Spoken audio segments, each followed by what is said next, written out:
Welcome to the Full Story series, where we take some of our older videos and put them together into a giant, massive movie experience for you. Today we're going to be covering the Red Hood and the Outlaws Rebirth storyline, in which the Dark Trinity was created.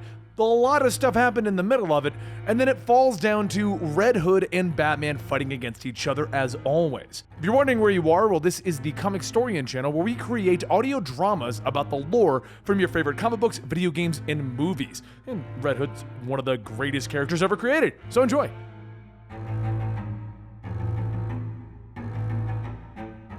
Many years ago, Jason Todd found himself at Ma Gunn's School for Wayward Boys, the one that Bruce suggested he enroll into. Except at that time, Ma was actually using the school to recruit juvenile delinquents and make them into little soldiers. As Jason runs at Ma, who was holding a gun to Bruce, he tells himself that Batman could have totally handled this himself, but running her out of the window would be so much more fun. Now, in the current time, Jason finds himself doing the same thing, except this time he's not taking down Ma Gunn, he's rescuing her from a building that's exploding. And as the building begins to explode, the blast sends both Jason and Ma tumbling outside. As she catches her breath, Jason sits with her asking, "Why would anyone want to do this?" Ma tells him that she knows exactly why and who. Not knowing that she's talking to Jason, she tells him that long ago, she used Gotham's foster system to recruit her criminal enterprise. Though she recently got out of prison, she figured that she would pick up where she left off. And then she met with an old associate who was building an empire while she was away. That man was Black Mask, and she just declined his offer to go work for him. Jason says that she's lucky that he happened to be in the area, and Ma says that that's not the worst part. There was a holdup in her licensing for foster care. Right now, that building was supposed to be filled with children, but Black Mask couldn't have known that. So this wasn't supposed to be a warning, it was supposed to be a massacre. Later, Jason heads back to his hideout, pulling out all of the information that he has on Black Mask. His name is Roman Sionis. Born into a powerful crime family, he killed his own parents, and he did a lot of black market stuff, and now he's cutting down on his competition. Not long ago, Jason stopped a virus that Roman had used against the mayor, and the way it went down, it looked like it was supposed to be an execution. Afterwards, one of Roman's men offered Jason a job of working with them, thinking that he had actually killed the mayor. Jason decided that he would take up Roman on his offer, and he would shoot his way into Roman's car. He jumps through the windshield, kicking the driver and holding a gun to the passenger, and he tells Roman that he got his card. Roman begins clapping, stating, "This is splendid! You're everything that I thought you would be!" A little while later, Roman takes Jason to the top of the building to look over Gotham, and he says that he was never one for dating when he was younger. If there was one thing that he learned, it was that people will always let you down, but a woman like Gotham, she's forever. She's been so mistreated over the years by people who used her like a doormat. And as Roman goes on, he tells Jason that the reason he wanted to meet him, it was because he wanted someone like him to be his second in command. An heir, really. The only reason Jason agrees to help Roman is because he's building a case against Roman, since he was the one who infected the mayor with the virus. Roman then takes Jason down to the streets where 4 of his henchmen are, telling Jason, "These men failed in killing someone, so I would like you to make examples out of them." Jason tells him, "Are you asking me to kill these people? I'm gonna have to pass." And so should you, mainly because dead men make lousy henchmen. The men try to plead that it wasn't their fault that they couldn't kill Ma Gunn, but then Roman tells Jason, "I respect your reason," and he presses a button. The men's heads all then explode, and Roman says that he has a business to run, though he does like a man who follows his own moral code. A little while later, Roman sends Jason to acquire something that is a game changer from a passing train, even though he didn't say what it was. Jason hits a button as the train gets into position, and the brakes on the train come to a screeching halt. He leads some of the other henchmen to secure the cargo, and as they get close, the doors from the train car fly off, hitting the henchmen. A voice then says, "Put away the guns, little one." And Jason says that he hopes that nickname doesn't stick. "Who the hell are you?" The woman steps into the light holding a giant axe, telling him, "My name is ARTEMIS, and if you don't put those guns away, I will be the last woman that you ever see." Jason tells her that he's not the biggest fan when it comes to fighting women, and ARTEMIS tells him, "Do not worry, I'm not just any woman, I'm an Amazon." Jason points back, stating that the guy back there, Black Mask, he wanted me to grab whatever weapon was on this train, so unless it's you, please step aside. ARTEMIS asks if he actually knows the amount of power that this weapon has. She's been looking for this for years, and it has the power to destroy the entire world. You know, that sounds a little dramatic. I also noticed that you're not wearing any magical bullet deflecting bracelets, so I don't think you really have a say in this. He then fires his gun, and ARTEMIS begins deflecting the shots with the axe, telling him that she doesn't need any bracelets. In fact, she doesn't even need a weapon to deal with someone so fragile. Jason asks, "Who are you calling fragile, princess?" She throws the axe into the ground, telling him, "Just so we're crystal clear going forward, don't ever call me princess. She picks Jason up and he asks, just out of curiosity, before I die, what is on that train? She tells him that it is something called the Bow of Ra, an ancient artifact of incalculable power. He asks if she intends on selling it, because his boss is more like a crime boss and less of an annihilator of life on Earth type. But as Artemis tells him that he may not know him as well as he thinks, Jason releases his taser in his chest plate, shocking Artemis. Roman then walks up clapping. "You are more resourceful and determined than I could have ever imagined. You're gonna make a perfect heir!" As Roman walks with Jason, Jason asks if he's going to tell him what's on that train. And Roman tells him, "Of course, there's no more secrets between us. What's on that train is a cutting-edge piece of technology. The future of genetics." As the two walk, Jason notices something, and he pushes Roman out of the way as Artemis's axe slams down between them. She runs in, grabbing her axe, and swings it again, telling Jason, "We are not done." And Jason jumps up, stating, "I'm pretty sure we are. What you're looking for isn't on this train." The henchmen begin opening fire on Artemis, telling Jason that he's covered. But as Artemis runs off, Jason follows, stating, "I got this." Once Jason and Artemis jump off of a rock, she tells him that he can drop this whole bad guy thing. She's been trained from the womb for battle, and she knows someone who's pulling their punches. So Jason explains, "Alright, maybe I'm not a bad guy, but I'm being a bad guy to try and take down my boss. Maybe we can help each other out here?" Artemis tells him fine. She accepts his terms of surrender. But before Jason can argue that he is not in fact surrendering to her, a helicopter flies in to take away the train car. The henchmen open fire again and Jason jumps, pushing Artemis into the empty train car. As the two of them are looking at the train car flying away, Jason tells her that unless you can fly, we're kind of out of luck here. And Artemis tells him that even though flight eludes her for now, she can cover a great distance in a single bound. Jason realizes that that doesn't mean that he can get into the train car, so he turns to her asking what about himself, but within seconds he's thrown into the train car from the ground. He grabs onto one of the chains of the cargo and then suddenly there's a giant crash on the side of it. As Jason and Artemis climb onto the cargo, he tells her that she really needs to find a better way to treat her allies. They then make their way into the container and Jason says that he has good news and bad news. The good news is that he's pretty sure that this isn't the ancient weapon that she was looking for. The bad news, he's pretty sure he's gonna need her help with this. Artemis looks forward stating, "By the gods, is that him?" And Jason tells her no. The game changer that Black Mask is referring to is a clone of Superman. Artemis says that she only came to Gotham to retrieve the Bow of Ra, but even she knows how apocalyptic it would be for a criminal mastermind to get his hands on a Superman clone. Roman's voice then tells them, "Trust me, the possibilities would be endless. But we can all talk about it once you wake up from the gas that you've been inhaling." The next morning, Jason wakes up and to his surprise, he's in a bed, meaning he's still on Roman's good side, for now. As Jason gets dressed and heads out, Roman says that he's had a long night. Taking down an Amazon warrior, luring her into a trap, that's no easy task. Even though he's sorry that both of them had to be put to sleep. Jason tells him it's all water under the bridge. And Roman walks him out stating, "I was waiting until you woke up before I showed you what was gonna happen next." They both take the elevator down and Roman says that he learned that Lex was planning on destroying this clone. So he figured, why let it be destroyed when he can have it? Roman then tells the scientist to release the clone, and as the water pours out of the container, Jason can't help but feel like what the clone is going through is similar to what happened to him when he woke up in the Lazarus pit. Roman shouts for them to stop because it looks like the air is actually killing the clone. The clone then breaks out of the container, and just as he breathes, his skin turns white and he begins to grow. Jason runs over asking if all of this effort was to capture a failed experiment, and Roman says that it would seem so. Maybe this is why Lex discontinued his experiment. Jason picks up the clone, telling him that it'll be okay. Trust him. Afterwards, the clone is forced to sit and watch videos of Superman, and Roman says that he needs to learn what he's capable of before he can start telling him what to do. But while Jason and Roman watch, Jason says that he would like to try something if he wouldn't mind. Roman tells him not at all, and he'll leave him to it. As Roman walks off, Jason walks into the cell when he sees Artemis in the next cell over. He asks what she's doing here, and she says that she was observing the creature over there, and there is nothing there. Jason tells her that he can't break her out just yet, but he will find a way, and she laughs, stating that that is almost adorable. There is not a cell on Earth that can hold her. But as the two of them talk, they begin to hear the thump on the window, and they see the clone posing like Superman, stating, "Pup, pup, away." Jason sneaks off to his hideout to try and get information from LexCorp about this clone. And as he looks through the records, he finds that the clone was named BIZARRO. Later that night, he sits with Roman for dinner, and Roman mentions that he took time to try and find out more about him. Though he managed to find a ton of things on Red Hood, he would like to find out some information on the man under the mask. Jason tells him that he's a pretty shy guy, but if he has any questions, he can go ahead and ask. So Roman tells him that he couldn't help but notice the emblem on his chest, and he asks if he had a previous relationship with the Batman. Jason tells him it's nothing, just yanking his chain is all. And after their dinner, Jason decides to try something, and he brings BIZARRO a Superman doll. BIZARRO looks at the doll and says, "Not Superman?" Jason tells him that that's right, you're not Superman. And then BIZARRO asks, "Who am I?"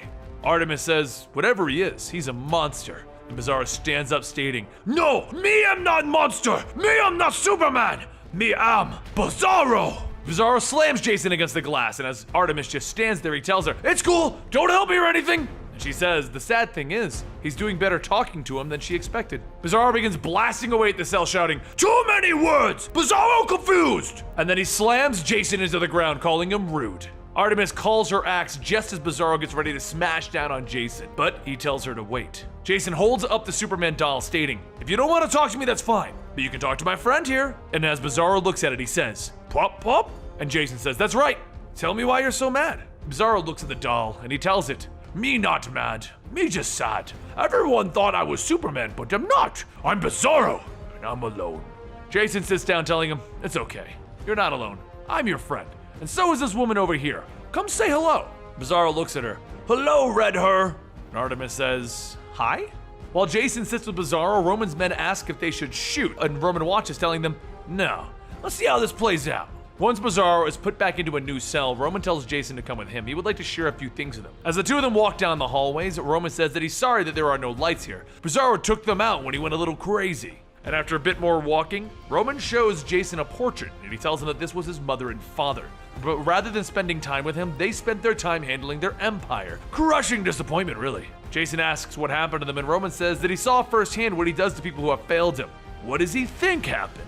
Soon, the two of them make their way to a giant storeroom full of weapons, with Artemis following closely behind. Knowing Artemis is close, Jason asks if this storeroom has the thing that Artemis is looking for. The bow of Ra, maybe? Roman tells him, "Sadly, no. I did once have it, but a week ago I sold it back to its original home for profit to the country of Korik." Artemis listens in, and after hearing the location, she heads off. As they walk, Roman pulls out a vial, telling Jason that here it is. And Jason is confused, asking, "What is that?" Roman says that it's the same virus that he used to control the mayor. The control that he lost during his last assassination attempt. Jason looks at him, realizing that he's just been ousted. "How long did you know?" And Roman says, "I always knew. I knew from the very beginning, the moment I sent the man to give you the card. But together, we can recreate the city in our image." Jason tells him that even though he may agree with him on wanting to get rid of the city of crime, gonna have to pass on this one. Roman takes out a syringe and injects himself and tells Jason, "You brought me him. You showed me his worth." And then an explosion goes off behind Roman. And Roman says, "And I will rule this city with an iron fist, me and my BIZARRO." BIZARRO begins charging towards Jason, and as he misses, he runs through the wall and begins to fall outside. As Jason is holding onto BIZARRO's cape, he tells him he's trying to fly. He's kind of heading in the wrong direction if he is. The two crash into the fountain below, and with BIZARRO knocked out, Jason tells Roman, "They don't make Superman knockoffs like they used to, huh?" And Roman calls out, telling him, "It was easy to control the mind of the mayor being an actual person. BIZARRO's gonna take me a little bit of work." Jason aims his gun and he lines his sights up right with Roman's head, telling himself, he can end this. Roman is a bad guy, and then he remembers back when Bruce told him that he can only do this his way if he doesn't kill. And with that moment of hesitation, BIZARRO jumps up, grabbing Jason, throwing him into a tree. Jason leans back up and he says, I really wasn't using those ribs anyway. And then he notices the tree is somewhat frozen. BIZARRO runs up ready to smash down on Jason, and Jason tells him, I didn't want to do this, bud. And the tree shatters. And then BIZARRO looks down to see Artemis's axe lodged into his chest. Artemis tells Jason that she was leaving town until she heard the sounds of him getting his ass kicked. BIZARRO begins struggling, trying to pull the axe out, and Artemis tells him that he's wasting his time. There's no way that he is strong enough to wield an ancient axe of the gods. But as he continues to struggle, BIZARRO manages to pull the axe out, breaking off a piece of it. Artemis begins to scream in pain, and as Jason asks what's wrong, she tells him that she was bound to that mystical axe. She too feels its pain. She runs up, calling her axe, punching BIZARRO in the head, and launching him across the yard. That felt good, and Jason agrees, it sure did. But Roman up there isn't feeling too good about it. Before Artemis goes back to beating on BIZARRO, Jason tells her to do him a favor. Please try not to kill him. Artemis shrugs Jason off, telling him that she'll try not to kill him, but she will not be trying very hard. While Artemis runs back towards BIZARRO, Jason heads off in the opposite direction. He remembers back when he had the antidote for the mayor, and he figures that maybe he has enough left to try and snap BIZARRO out of this. He opens up the container with the gun and the antidote, and that's when Roman's voice tells him that following him was easier than he thought. Jason opens fire, but while Roman hides around the corner, Jason begins running, and as Roman pokes his head back out, Jason kicks him in the head. Topside, BIZARRO asks, what am redhood doing? As Artemis tries pushing BIZARRO back as he walks, she tells him, me am stopping you, or trying to anyway. Back down below, Roman tells Jason, "You're actually kind of a coward. You lack the strength of your convictions. I knew how you wanted to be an outlaw, yet you still follow Batman's ways." He reaches into his coat and he pulls out a gun and he opens fire. The shot knocks Jason back down to the ground and Roman grabs the antidote gun and then he pulls his mask off, telling Jason, "You're about to stare into the face of death." Roman pulls out his own gun, pointing it at Jason, and that's when Artemis and BIZARRO come crashing down into the hideout. With Roman distracted, Jason pops a knife out of his boot and he kicks Roman in the ankle. Jason gets back up and Roman calls out to BIZARRO, and BIZARRO throws Artemis at Jason, knocking them both away. As the two crash into the wall, Jason says that he has a plan, and Artemis says that she hopes it's better than every other failed plan that he has come up with since they have met. Jason tells her the longer the virus sits in Roman, the more it rages through his brain. He's just gonna need to keep fighting it long enough for the side effects to take over. The two get back running into the fight, and Artemis tells him, "Sure, but this time you can handle BIZARRO while I'll handle Roman." With no answer from Jason, she tells him to relax. She's only joking. Artemis then kicks BIZARRO, telling him, "I'm sorry for this," and he responds with, "Redhood not seem sorry." Jason jumps on top of Roman, punching him down to the ground, and as Roman tries to taunt him, he screams out in pain. And that's when Jason realizes the side effects are kicking in. There we go. Roman leans up, speaking in a different language. He begins to crawl towards Jason, telling him to give him the cure. And that's when Artemis sees BIZARRO in pain and tries to subdue him, asking if it's helping.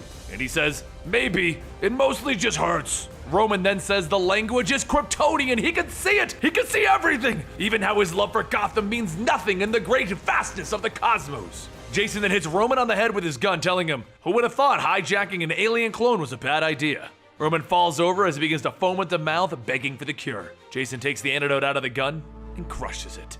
Jason walks off, stating how he would love to take credit for taking him down, but he really has no one to blame but himself here. Back over with Artemis and BIZARRO, BIZARRO gets ready to smash Artemis, and as she braces for the hit, BIZARRO leans down, brushing the rocks off of her, telling her, "Me, I'm sorry. Am you okay?" She tells him, of course, she's an Amazon for goddess sake, but what happened? And he says, "Me not sure. Batman and BIZARRO's head, then poof, gone." The three begin to crawl out of the wrecked hideout, and Artemis says that she's happy that everything has been taken care of, but she really has to go. Jason tells her to hang on a second. She doesn't have to be down there on her own. It's not like they don't owe her one. She continues walking, stating that this quest is more than just honor. It's personal, and she cannot ask them to join her. She will get back the Bow of Ra. BIZARRO says, "BIZARRO, am confused. We am not joined already?" And Artemis stops. "Fine, you can help, but afterwards, we go our separate ways." However, several days later, someone begins putting together pictures of Jason, Artemis, and BIZARRO. The person cuts out one more article and he pins Dark Trinity to the boards of pictures, and he says, "I love it!" Over on the city limits, Bruce pulls up to find Jason and he asks him to tell him the truth. What happened to Roman? Jason tells him to not get his bat panties in a bunch. He kept his word, he didn't kill him. In fact, he actually didn't do anything at all. Jason then turns to Batman, telling him, "That's the last time I play by your rules, though. I tried it your way and it totally sucks." Bruce pulls down his hood and Jason asks if he's going to be okay with them not being like him. And Bruce says, "There's already a Batman and a Wonder Woman and a Superman." Jason then asks if Batman's okay with him having BIZARRO. And Bruce tells him, "The last person who owned a BIZARRO was an evil megalomaniac, but the two did save the world." And Jason tells him, "Fine, but last question, you hungry?" The two begin to sit and eat their burgers, and Bruce says the world has enough heroes. Maybe they can have a few outlaws. But seriously, where's Roman? Jason says that he's just over with a mutual friend of theirs. And over at Ma Gunn's home for the criminally impaired, Ma begins feeding Roman, telling him to come and eat his num-nums. Certainly, he wouldn't want to make her mad, would he?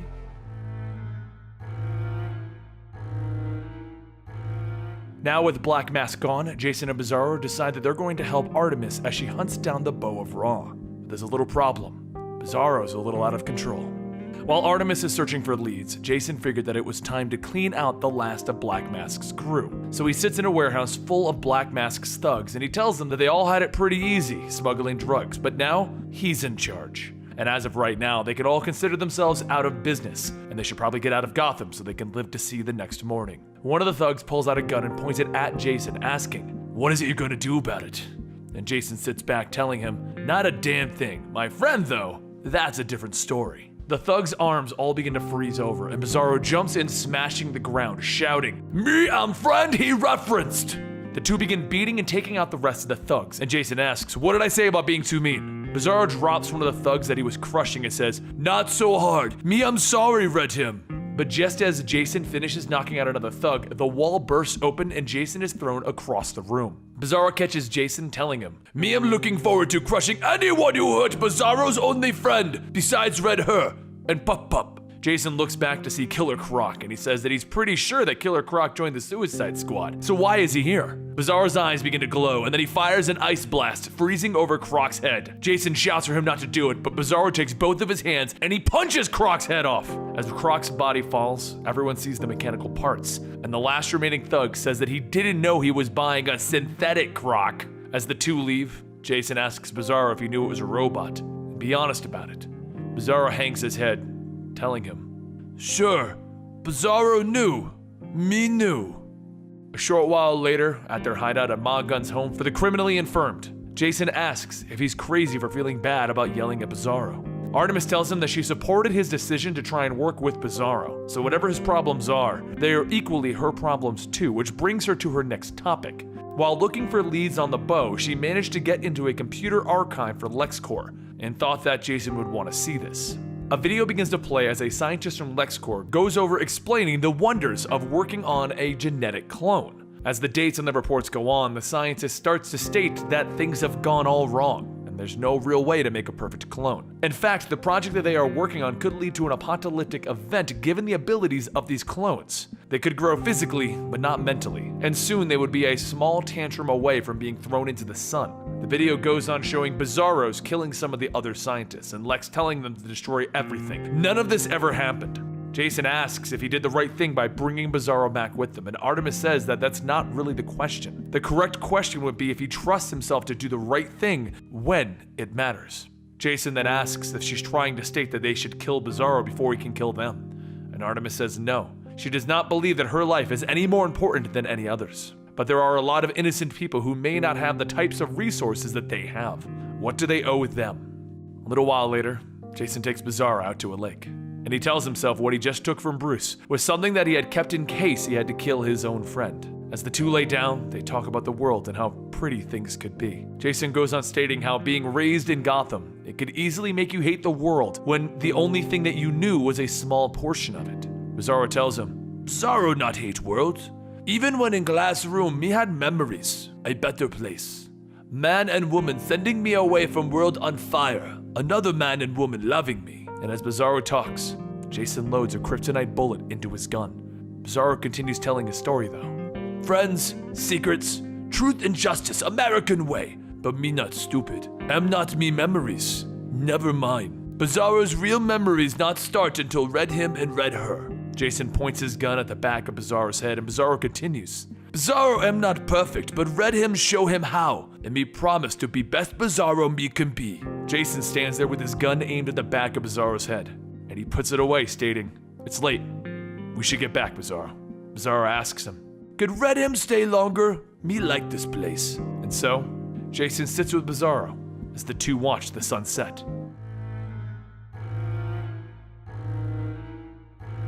As the bartender hands Jason a glass, he tells him that he really doesn't care who he is, even if he is going to make a name for himself being the bad guy. But around this place, he's just another customer. A customer who hasn't earned the right to ask about a regular like Mr. Stirk. Jason tells him that he's just trying to hire the guy, not looking for any trouble or anything. ARTEMIS says that actually, that would be her. And the bartender asks, "Who exactly would you be?" ARTEMIS spins back, smashing a glass into one of the many villains surrounding them and shouts, "She is the one looking for trouble." As the entire bar breaks out into a fight, Jason and ARTEMIS make short work taking out the thugs until one calls out, "Sister," to ARTEMIS. When ARTEMIS turns back, she sees her friend Aquila, and she asks, "By the goddess, how?"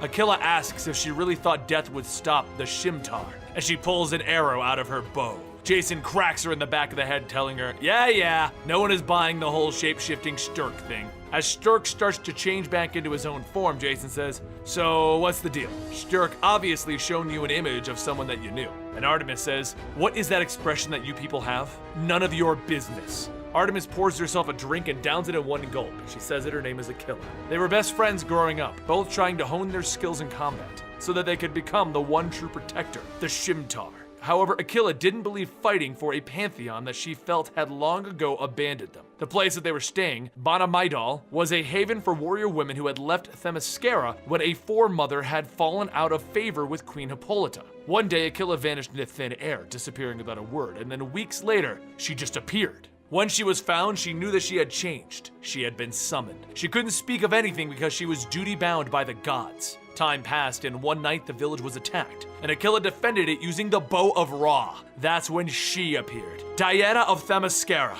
She had come to stop Aquila from using the bow's destructive powers. All she wanted to do was protect the sister that she loved. So Artemis attacked Diana, but knowing what she knows now, she would have rather welcomed Diana's help. The bow had changed Aquila, changed her into something that could kill everyone. And in the end, she stood with Diana, and it was by her hand that she killed Aquila. Artemis looks at her glass, saying that the bow was thought to have been lost in the conflict, reclaimed by the gods, or so her and Diana thought. Jason tells her that they need to go find it, and Artemis slams her glass down, telling her, "Let's." As Jason and Artemis fly to Karak, they watch a news report about how General Ahmed Haneli, a self-appointed dictator, has bombed his countrymen when they attempted to flee to the neighboring countries. The news says that the attack was something unidentified, but Artemis says that the power that they just saw was the power of the Bow of Ra. And Jason adds that Black Mask did say that he sold it to someone in Karak.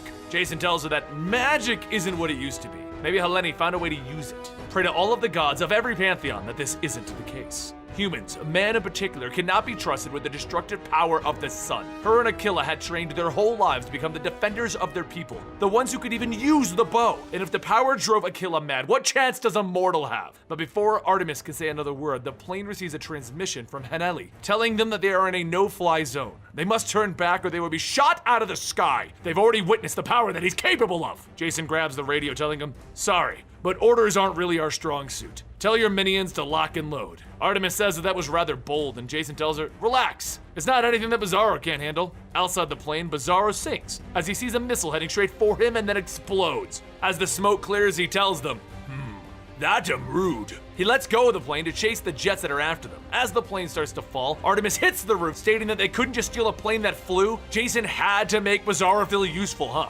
BIZARRO shoots over to the fighter jets chasing them, and he begins to tear apart the planes, asking, "There, how am you like it?" Back at the falling plane, Jason says, "Look, BIZARRO let the pilots escape. Kinda feels like we're having a positive effect on the guy." BIZARRO quickly flies back over, catching the plane, and as a bright light shines, BIZARRO says, "Me, I'm back. But me, I'm confused. It am nighttime. Where did sun come from?" Another explosion goes off, sending everyone to the ground, and a short while later, Jason wakes up covered in ice. He zaps the ice off, breaking out, stating that he's so done crawling out of graves. But thanks to BIZARRO, wherever you are, he's okay. Suddenly, rifles are thrusted into Jason's face, and he tells them, "Look, how about we don't do something that you are going to regret later?" Elsewhere, BIZARRO begins to feel a stick pointing his face, and when his eyes open, he shouts, "Reds! BIZARRO, I'm save you!" And when he sees that he landed in the middle of a town with strange people around him, he says, "BIZARRO am not have any idea what is going on. As usual." The next morning, Jason wakes up in his cell, and the soldiers guarding him tell him that they know that he's an American, which makes him stubborn and arrogant. He needs to tell them why he's here. Jason says that he'll only talk to the general, not his lackeys, and one of the men tells him, "Look, we decide whether he sees you or not, so give us something to work with." Jason looks out the bars of his cell, telling them, "Fine, I have a history here. I once died. A man sent me on a wild goose chase to find my birth mother, and then I was nearly beaten to death and blown up." As Jason goes on, he trails off, seeing the old destroyed building that he was left in. And then he turns back to the soldiers, asking, "Is this just another one of Joker's games?" One of the guards asks, "What the hell are you even talking about?" And another says, "Look at his eyes. That's the eyes of a crazy man." Jason then shoos off the guards, telling them that they're gonna have to find the pasty-faced freak. "If you want me, I'll be right here. If not, go get the general." As the guards leave, Jason sees himself as Robin, the young Jason, asking, "This is what you became? Maybe I would have preferred death." Jason leans against the wall, telling them, "Yeah, maybe." In another part of the country, Artemis is bound and chained, and even before she opens her eyes, she knows the smell. The smell of 1,000 men never fades, but the voice that she can hear shouldn't be alive. Artemis opens her eyes and sees Aquila with her war axe, and she shouts, "I have killed you!" Aquila says, "We shouldn't dwell in the past, but we're together again, and all is as it should be. Now it's time to save the world, Artemis." Later, Artemis stands in a chamber with other Amazonian women. They all begin toasting, telling Artemis that they have heard a great many things from Aquila. Artemis turns to the groups, telling them, I need a moment. And in the back of her mind, she knows that she can't stay. She needs to find Jason and BIZARRO. Aquila follows up behind her, telling her that she's sorry for stringing her up and stealing her beloved axe. She just needed time to explain. Artemis looks out at the restored city and says that that isn't the problem. What she wants to know is how their home is even here. Aquila says that Ra doesn't explain his ways to her, so they should just take a moment and be grateful. Welcome back, little sister.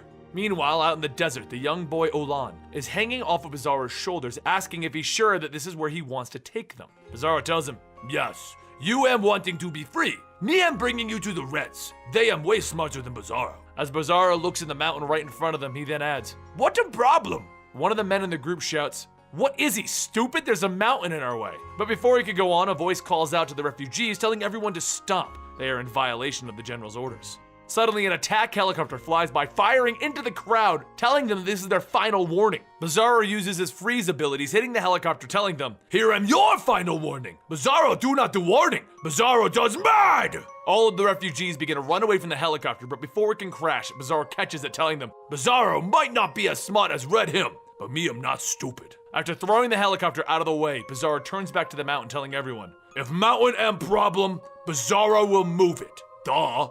And then he punches it.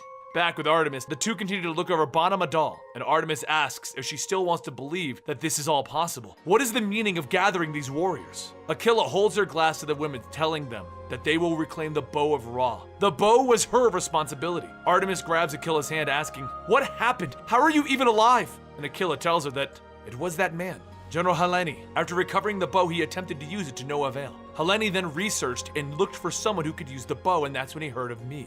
After finding my tomb, he used his technology to bring me back, but I escaped shortly after waking. Artemis turns her head crying, saying that it just tears her up to hear this. And Aquila wipes her tears, telling her, I forgive you no matter what you had to do. Ra is bestowing his blessing on the people of Bana Madal, so it is time for them to put an end to the general. Meanwhile, over at Jason's cell, a few more images of his former self flash by, and then he wakes up tied to a chair thinking, so that's why I had the visions. Concussions! As Jason looks up, Hanelli says that he thought keeping him alive would prove useful, perhaps learn how he survived their attack on his plane. Hanelli then turns back, telling the guards to take the American out and shoot him. But as they undo his ropes, Jason quickly knocks them out, grabs a rifle, and points it at the general's neck, asking, what did you mean by there? Because there would mean that you didn't attack my plane. It also would mean that you're not in possession of the bow. Hanelli then pleads, telling him that he doesn't understand. He has to act like he is the one who did this because he doesn't want to show weakness. Yes, at one point he did have the bow, but Black Mask told him that only one person could use it. Jason's eyes widen, saying his partner told him only a Shimtar could wield the bow. She also said that the last one to use it is dead unless. Back at Bana Madal, Aquila heads back to her chambers and quietly calls her mistress to her. The bow of Ra begins to form in her hand, and Aquila says that in the name of their beloved Ra, soon all will kneel before his power or they will burn. Later, as the night goes on, Jason finds himself standing with Hanelli and his men as Aquila appears before them, shouting that he would soon rather die before surrendering Karak to them. Jason tells him, man, spoken like a true statesman. Aquila calls out to Hanelli and his men, telling them that she is Aquila, Shimtar of Bana Madal, and their reign of terror is finally over.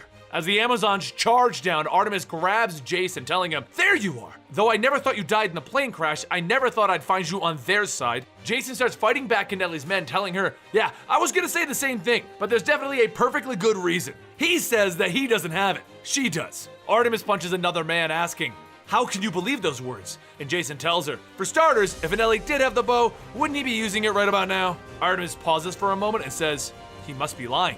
She runs through the battlefield, grabbing the general, shouting for him to tell her where the bow is before she removes his head from his shoulders. He calls out, asking if she really thinks that he would use something to kill his own people. It might be time for her to ask herself who hates Karak, the current leader or their leader. Artemis tightens her grip, telling him, call off your men. And Hanelli tells her that he will not leave the mercy of his citizens to their angry goddess. Aquila pulls back on the bow, telling him, so be it. And Hanelli bursts into flames. Aquila then shouts for everyone that in the name of Ra, she commands them all to surrender. Artemis holds out her sword, calling back to Aquila, telling her, you were lying to me. You're the one from the news who killed all of those people. It was you who brought down our plane. As Aquila looks back down, she tells Artemis, I knew I could only deceive you for so long. So once the enemy is destroyed, we will see. Jason says that he's sorry, but they have to do this. People change when they come back from the dead, trust him. Artemis calls out to her mistress, and her battle axe appears. Before anyone can continue fighting, there's a rumble in the ground, and then an explosion goes off, causing part of the mountain to fall on Aquila. BIZARRO walks out of the hole, scratching his head. Reds, me brought new friends to you. Can we go home now? Aquila bursts through the ground, punching into BIZARRO, shouting, "You can go straight to hell!" BIZARRO is launched across the battlefield, and Artemis tells the Amazons to take the people to safety. She will handle this. Aquila then releases an arrow towards Artemis and the refugees, stating that these people are only taking up space. Artemis asks herself, how far has Aquila gone, as she braces herself from the hit from the arrow. A fiery blast rips through the land, slamming into Artemis, and once the smoke clears, Aquila walks down asking if she's. Artemis holds out her battle axe, telling her, of course not. This is her damned mistress, a metal guardian that she does not deserve. Aquila reaches out, telling her that this is her last chance. Join her, please! And just then Jason appears, slashing into Aquila's back with the all blades, telling her that she must be dense. After Aquila turns back and punches Jason down, he says, that must be it for those blades. And then Aquila brings the bow up, shouting, just shut up and die! Jason begins shooting, telling her, not a both. And then BIZARRO punches Aquila, shouting, anyone who hurts BIZARRO's friends gets hurt even more. Jason tells BIZARRO to remember the thing he said about not hurting people so hard? This is the one time to forget it, man. Aquila starts fighting back, shouting, no science is stronger than the will of Ra. But then Artemis picks up the bow, pulling back 3 arrows, telling Aquila that it wasn't the axe who saved her. She was once told that a warrior doesn't choose her weapon, it chooses her. Aquila looks back, asking if she has any idea of the horrors that fall on those who do not deserve to wield the bow. And Artemis tells her yes. She's staring right at her. And she releases the arrows. As they shoot off, Artemis thinks back that it should have incinerated her, as it would to anyone not a Shim'tar. But it obeys, and it becomes a part of her. If Ra agreed with Aquila's plight, then his flame would do no harm to her. But clearly, as she is burning, Aquila was mistaken. Aquila's beginning to burn, and BIZARRO says, Fire Lady getting hotter? Aquila struggles to talk, stating that she can no longer control it. Please, do whatever is right. Artemis says that she won't fail her like she once did. BIZARRO grabs a hold of Aquila's body, and as Artemis says her final goodbyes, he rockets into the sky, holding Aquila, allowing Aquila to explode and harm no one. Short while later, Jason asks Artemis if she's okay, and she rests her head on his shoulder, telling him not at all. After finally landing on the ground, BIZARRO gets up, telling them both, Me, I'm not feeling so well. Jason then asks, now that she has the bow and assumed the role of Shim'tar, does that mean that the Outlaws just lost her? Artemis tells him not at all. The people can choose their own Shim'tar. The time for her being here has passed. Jason asks, what about the bow of Ra? You're not keeping it, are you? And Artemis says, of course she is. Why wouldn't she? Jason tells her, no reason. Suddenly, Olan's voice cuts through the crowd, shouting for someone. Help! It's BIZARRO! His heart's not beating! He's dead!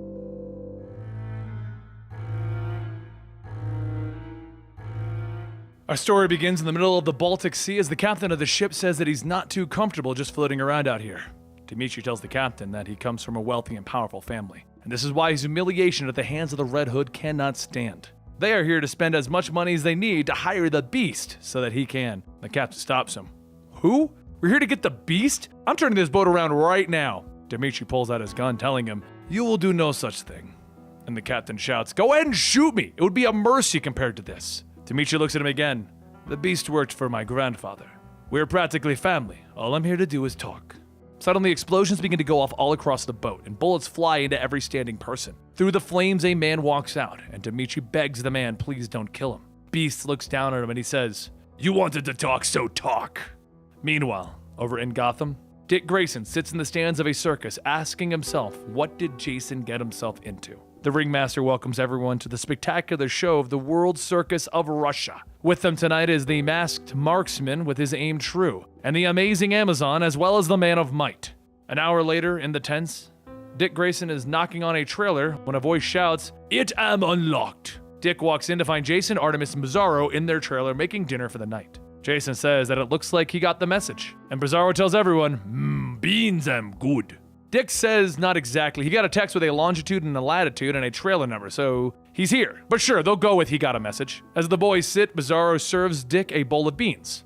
And Dick then asks, I would really like to know why I'm even here. Artemis asks Jason, did he really just come here without telling him what's going on? And Jason says what? And give him a chance to say no way? No way. But in any case, we're here to deal with the Russians. They're mad for no particular reason, and I can't think of anything else to do other than tell them to get the hell out of Gotham. A week ago, the Russians showed up, but they didn't attack, so I tailed them to the circus, which is why we're here now. And Dick tells him, right. So why am I here exactly? Jason scratches his head, telling himself to just come out with it. Tell him about how Dick Grayson used to be his hero when he was younger, watching him perform, being so free and happy. Jason stutters and instead says, well, since we're at the circus, and Nightwing loves the circus, Dick gets up stretching, telling him, that's my cue. It's great to see you. If the outlaw thing doesn't pan out, maybe you can have a future in the center ring. Jason grumbles, muttering, fine. I could use another set of eyes on this. These are your kind of people, and I figured that I could use some help. Dick looks at him.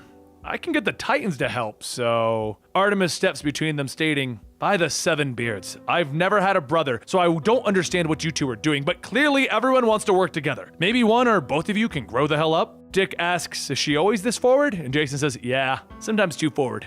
Suddenly there's a knock at the door and the ringmaster shouts that they know the rules, no visitors. Jason tells him that he's not a visitor, they're practically brothers. They worked together before, which is why he thought he'd be perfect to headline the circus tomorrow night. Jason pulls out a clown costume and he says that he would like to present Flippy Flop, the acrobatic clown. And Dick sighs, telling him, yeah, that's me all right.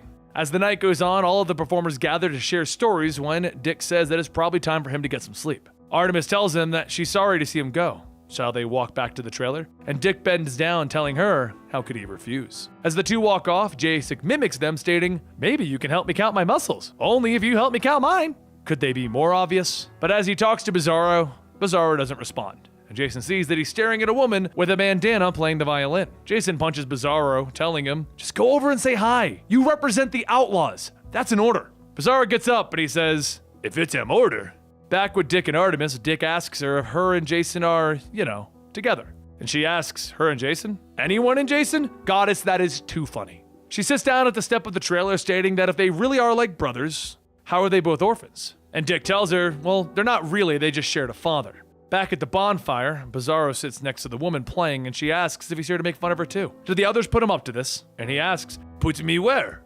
And the woman says that she's sorry, even at the circus, people can be cruel if you're different. BIZARRO then asks, different and bad? To who? And the woman tells him that that is so sweet. She reaches back to undo the bandana, and she asks if he's gonna promise not to laugh, and BIZARRO tells her, promise. She pulls down the bandana and says that her name is Angelique, and yes, she was born with the beard. BIZARRO tells her, my name is BIZARRO. You am most beautiful woman me am ever seen. And without even saying a word, she grabs BIZARRO and kisses him. As Jason watches, another man speaks up and tells Jason that he's a good friend. Angelique is his daughter, and she's had a bit of a difficult life. Jason then says, welcome to the club, right?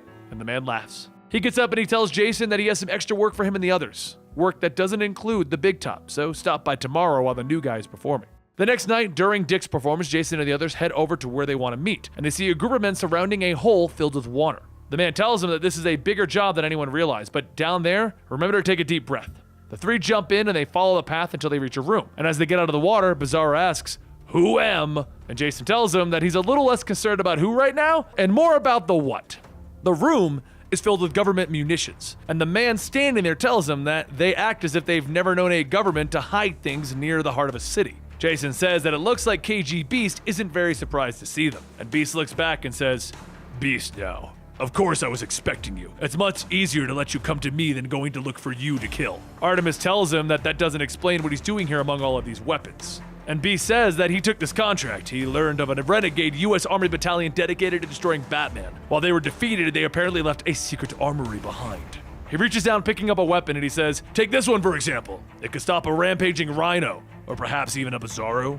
BIZARRO shouts, me am not afraid of! And Beast pulls the trigger with a beam shooting, knocking him away. Artemis calls upon her axe and she slices through the barrel of the gun, and Jason follows up, firing as the Beast pushes her back. The three jump on and struggle with the Beast, but before they can stop him, Beast launches his gun hand, causing it to explode, blasting everyone away. Artemis then jumps back into the fight, asking if he really believes that his training is a match for an Amazon, and he takes out a knife, slashing at the sword, telling her, absolutely. Jason fires again, trying to help Artemis, but as he does, Beast holds back Artemis and steps on Jason's head. And as Beast sees his hand freeze, he then asks if this is the work of their Superman facsimile. He takes his frozen arm and he punches it down on Jason's head, shattering the ice, and then he breaks Artemis's guard, throwing his blade, hitting BIZARRO in the head. He walks over, attaching his gun hand back, telling them, it's interesting. You call yourselves the Outlaws, but you're doing good. Fortunate for you, I shall grant you the honor of a quick death.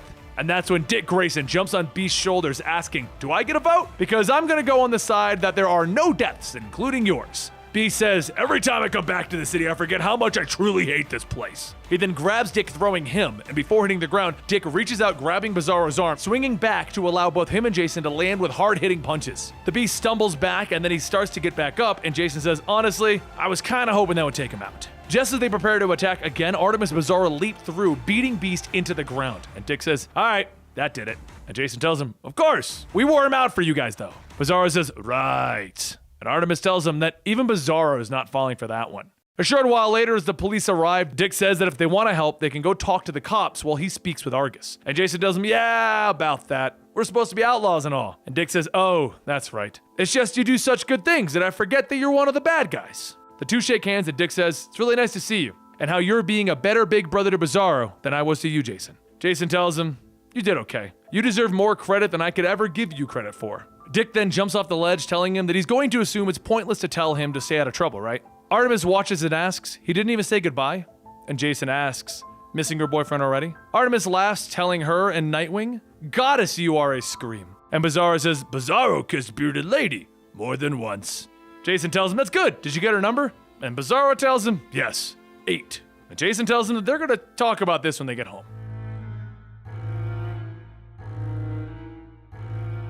After having escaped the events of Karak, the Outlaws turned to the only place that they knew that could keep BIZARRO safe, Ma Gun's home for the criminally infirmed. As ARTEMIS wipes the sweat from his forehead, she says that BIZARRO is going to need to be in a hospital at the very least. And Ma Gun tells her that they're going to do their best for the circumstances that they have. They are international war criminals now, ARTEMIS, Red Hood, and BIZARRO. While BIZARRO sleeps with his favorite doll, Pop Pop, Jason holds his hand, telling him, hang in there, buddy. Everything's gonna be fine. ARTEMIS asks, why would you lie to him at a time like this? But Ma Gun tells him that if what they want to do is their banter, take it at least to the living room. She was a surgeon in the MASH unit during the Korean War, so she knows her way around a human body. Though she's no xenobiologist, she can tell one thing, and that's that BIZARRO's cells are deteriorating at a rapid rate, so let him rest. A short while later, Jason says Black Mask told him that BIZARRO had a shelf life. They knew that he was going to die. And ARTEMIS places her hand on Jason's shoulder, telling him, no, it doesn't. It's never easy to watch a friend pass, no matter the circumstances. But before they could go any further, Ma Gun comes into the room and says that they have a problem. The TV continues its report that the escaped Arkham inmate, Solomon Grundy, is rampaging through the annual street fair in the old G-Town neighborhood of Gotham. Jason cocks his gun, stating that it's only 5 blocks away, and ARTEMIS leans down to give BIZARRO a kiss and whispers, may the goddess watch over you, my friend. I'll see you soon. A few moments later in the fair, Solomon grabs a water tank, shouting, Solomon Grundy! Suddenly there's a tap on his back, and ARTEMIS jumps in, kicking him, shouting, ARTEMIS! Jason tells ARTEMIS to be careful. Do not underestimate this one, and ARTEMIS says, please. Even his, but before she can finish her sentence, Solomon throws a control unit, hitting ARTEMIS, and he shouts, Solomon Grundy! Jason tells him, I thought you were your brother Wendell. Well, you should probably get a name tag. Solomon then punches into Jason, knocking him through the attractions. Meanwhile, back at the lab, Ma Gun continues reading BIZARRO a story. When he wakes up, he groans, stating, Reds need. Ma Gun asks if he can hear them from here, and BIZARRO tells her, me hear everything. All the time. Ma Gun places her hand on him, saying that he knows that he's sick. If he's to leave now, he won't make it back. He gets up from the table, grabbing his suit, telling her, yes, me no, but friends more important. BIZARRO then flies off, breaking through the wall, and Ma Gun sighs, telling him there was a perfectly good door not 5 feet away. As she sees letters getting scattered to the ground, she notices one for Jason, and she asks what is Faye doing. Back at the fair, Solomon grabs Jason by the leg and he slams him into the ground. As he gets back up though, Solomon rips a fire hydrant from the ground and holds it above him. This will kill him. Jason has no powers. As Solomon gets ready to swing down, a force shoots by, knocking him back, and Jason yells, BIZARRO, stop! BIZARRO punches into Solomon as he yells, Solomon Grundy! And BIZARRO tells him, yes, me heard. Solomon then grabs a table and cracks it across BIZARRO's head, and Jason shouts, stand down, BIZARRO! And BIZARRO says, down is opposite of help. As BIZARRO looks up, he sees Solomon holding both Jason and Artemis by their throats, and he begins to gather what strength he has left. As he turns his fists into ice blocks, BIZARRO rockets forward, punching Solomon, telling him, "This is the end of Cinnamon Grumpy." He punches over and over and over, saying, "Do not hurt BIZARROs!" And Jason screams for BIZARRO to stop, and he's going to die if he doesn't stop it. And Artemis tells him, "That's enough. It's time to go home." BIZARRO turns back with sadness in his eyes, telling them, "Me and home. Me here with you." And then he falls on his back. Jason and Artemis run over, and BIZARRO's condition becomes even more visible as he asks, "Did me do good, Reds?" Jason tells him that he did great, and Artemis says that they would be dead without him. As BIZARRO's eyes turn black, he says, "Do favor?" And Artemis tells him anything. He holds out his hands and he says, "Take care, Pop Pop." But before Jason can grab his hand, he lays back down, and he takes his last breath. Jason gets up stricken with grief, and he shouts, "He can't be gone! A Lazarus pit! Maybe that'll work! We have to do something!" Artemis looks down and drapes a cloth over BIZARRO's eyes, stating that they can honor the passing of a hero. Let them not shame his sacrifice with tears.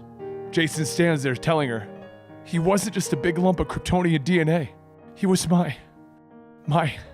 Artemis reaches down, grabbing Pup Pup, and the two mourn their loss, as something begins to float down behind them. They turn back and they're shocked and then knocked out, and Lex looks at BIZARRO's body, stating, "Intriguing." But as BIZARRO was closing his eyes, and he was passing on, he began to remember his past. His dad was there, and his mother told him to write to them if he ever learns to write. Kara was yelling, "You am bestest cousin ever!" And Crypto was panting. As BIZARRO's crib lifted off to fly around, he thinks, "BIZARRO family is weird, even by BIZARRO standards. When I came to Earth, I made friends. There was Nightlight, Wet Wet, Go-Go, Batman, Rope Lady, and Cyborg." But the more that BIZARRO thinks, the more he remembers that those weren't his memories. His memories started somewhere else, here in the womb, where God says that BIZARRO should die. That moment BIZARRO remembers was the moment that Lex had shut down the cloning project, and he told everyone to kill the clones. In the current times, Jason asks, did he really make the right choice? Putting all of their trust into a lunatic like Lex. Seriously, what the hell is he even doing to the body of BIZARRO? And Artemis tells him that they had no choice. He was the one who created BIZARRO. If anyone can save him, it's the world's preeminent mad scientist. Lex then steps out, telling them, "Nice talk. The truth is, that thing that you call BIZARRO is wholly owned and trademarked property of LexCorp." Jason gets up shouting for Lex to call him a thing again, and Artemis stops him, telling him that nothing that Lex said was incorrect. We should just listen to what he has to say. Lex tells him, "Well, yes, this man the two of you have clearly bonded with, BIZARRO. You'll be glad to know that we got his heart beating yet again. At this point, there is a 0.37% chance that I can save him. For anyone else, that would be the impossible, but for me, that's just Tuesday." Lex walks back into his lab and Jason asks if they can see him, and Lex says, "Soon. Until then, I will leave it to the lawyers to settle the matter of ownership after I've pulled off yet another miracle." Jason leans back and says that this is all his fault. BIZARRO's been pushing himself from the start to try and make him happy. And Artemis tells him that BIZARRO is not a pet. You can't command him to sit or stay. He is his own person, and if he wants to help, there is nothing that either of them could have done to tell him otherwise. Jason's eyes stating that he can't even imagine what's going on in BIZARRO's brain right now at a time like this. And in BIZARRO's mind, many images begin to blend together from the time of his beginning. Everything up to the point of when he was in a test tube, wondering if BIZARRO is bizarre because he was born this way, or if he would be normal if he had not spent so much time trapped in the womb. He could remember no air and bad, even for BIZARRO. There was a panic, and then him. At the time, he didn't know Red yet, and it was the most beautiful thing that he had ever seen. And then he heard the first words spoken to him. "It'll be okay, big guy.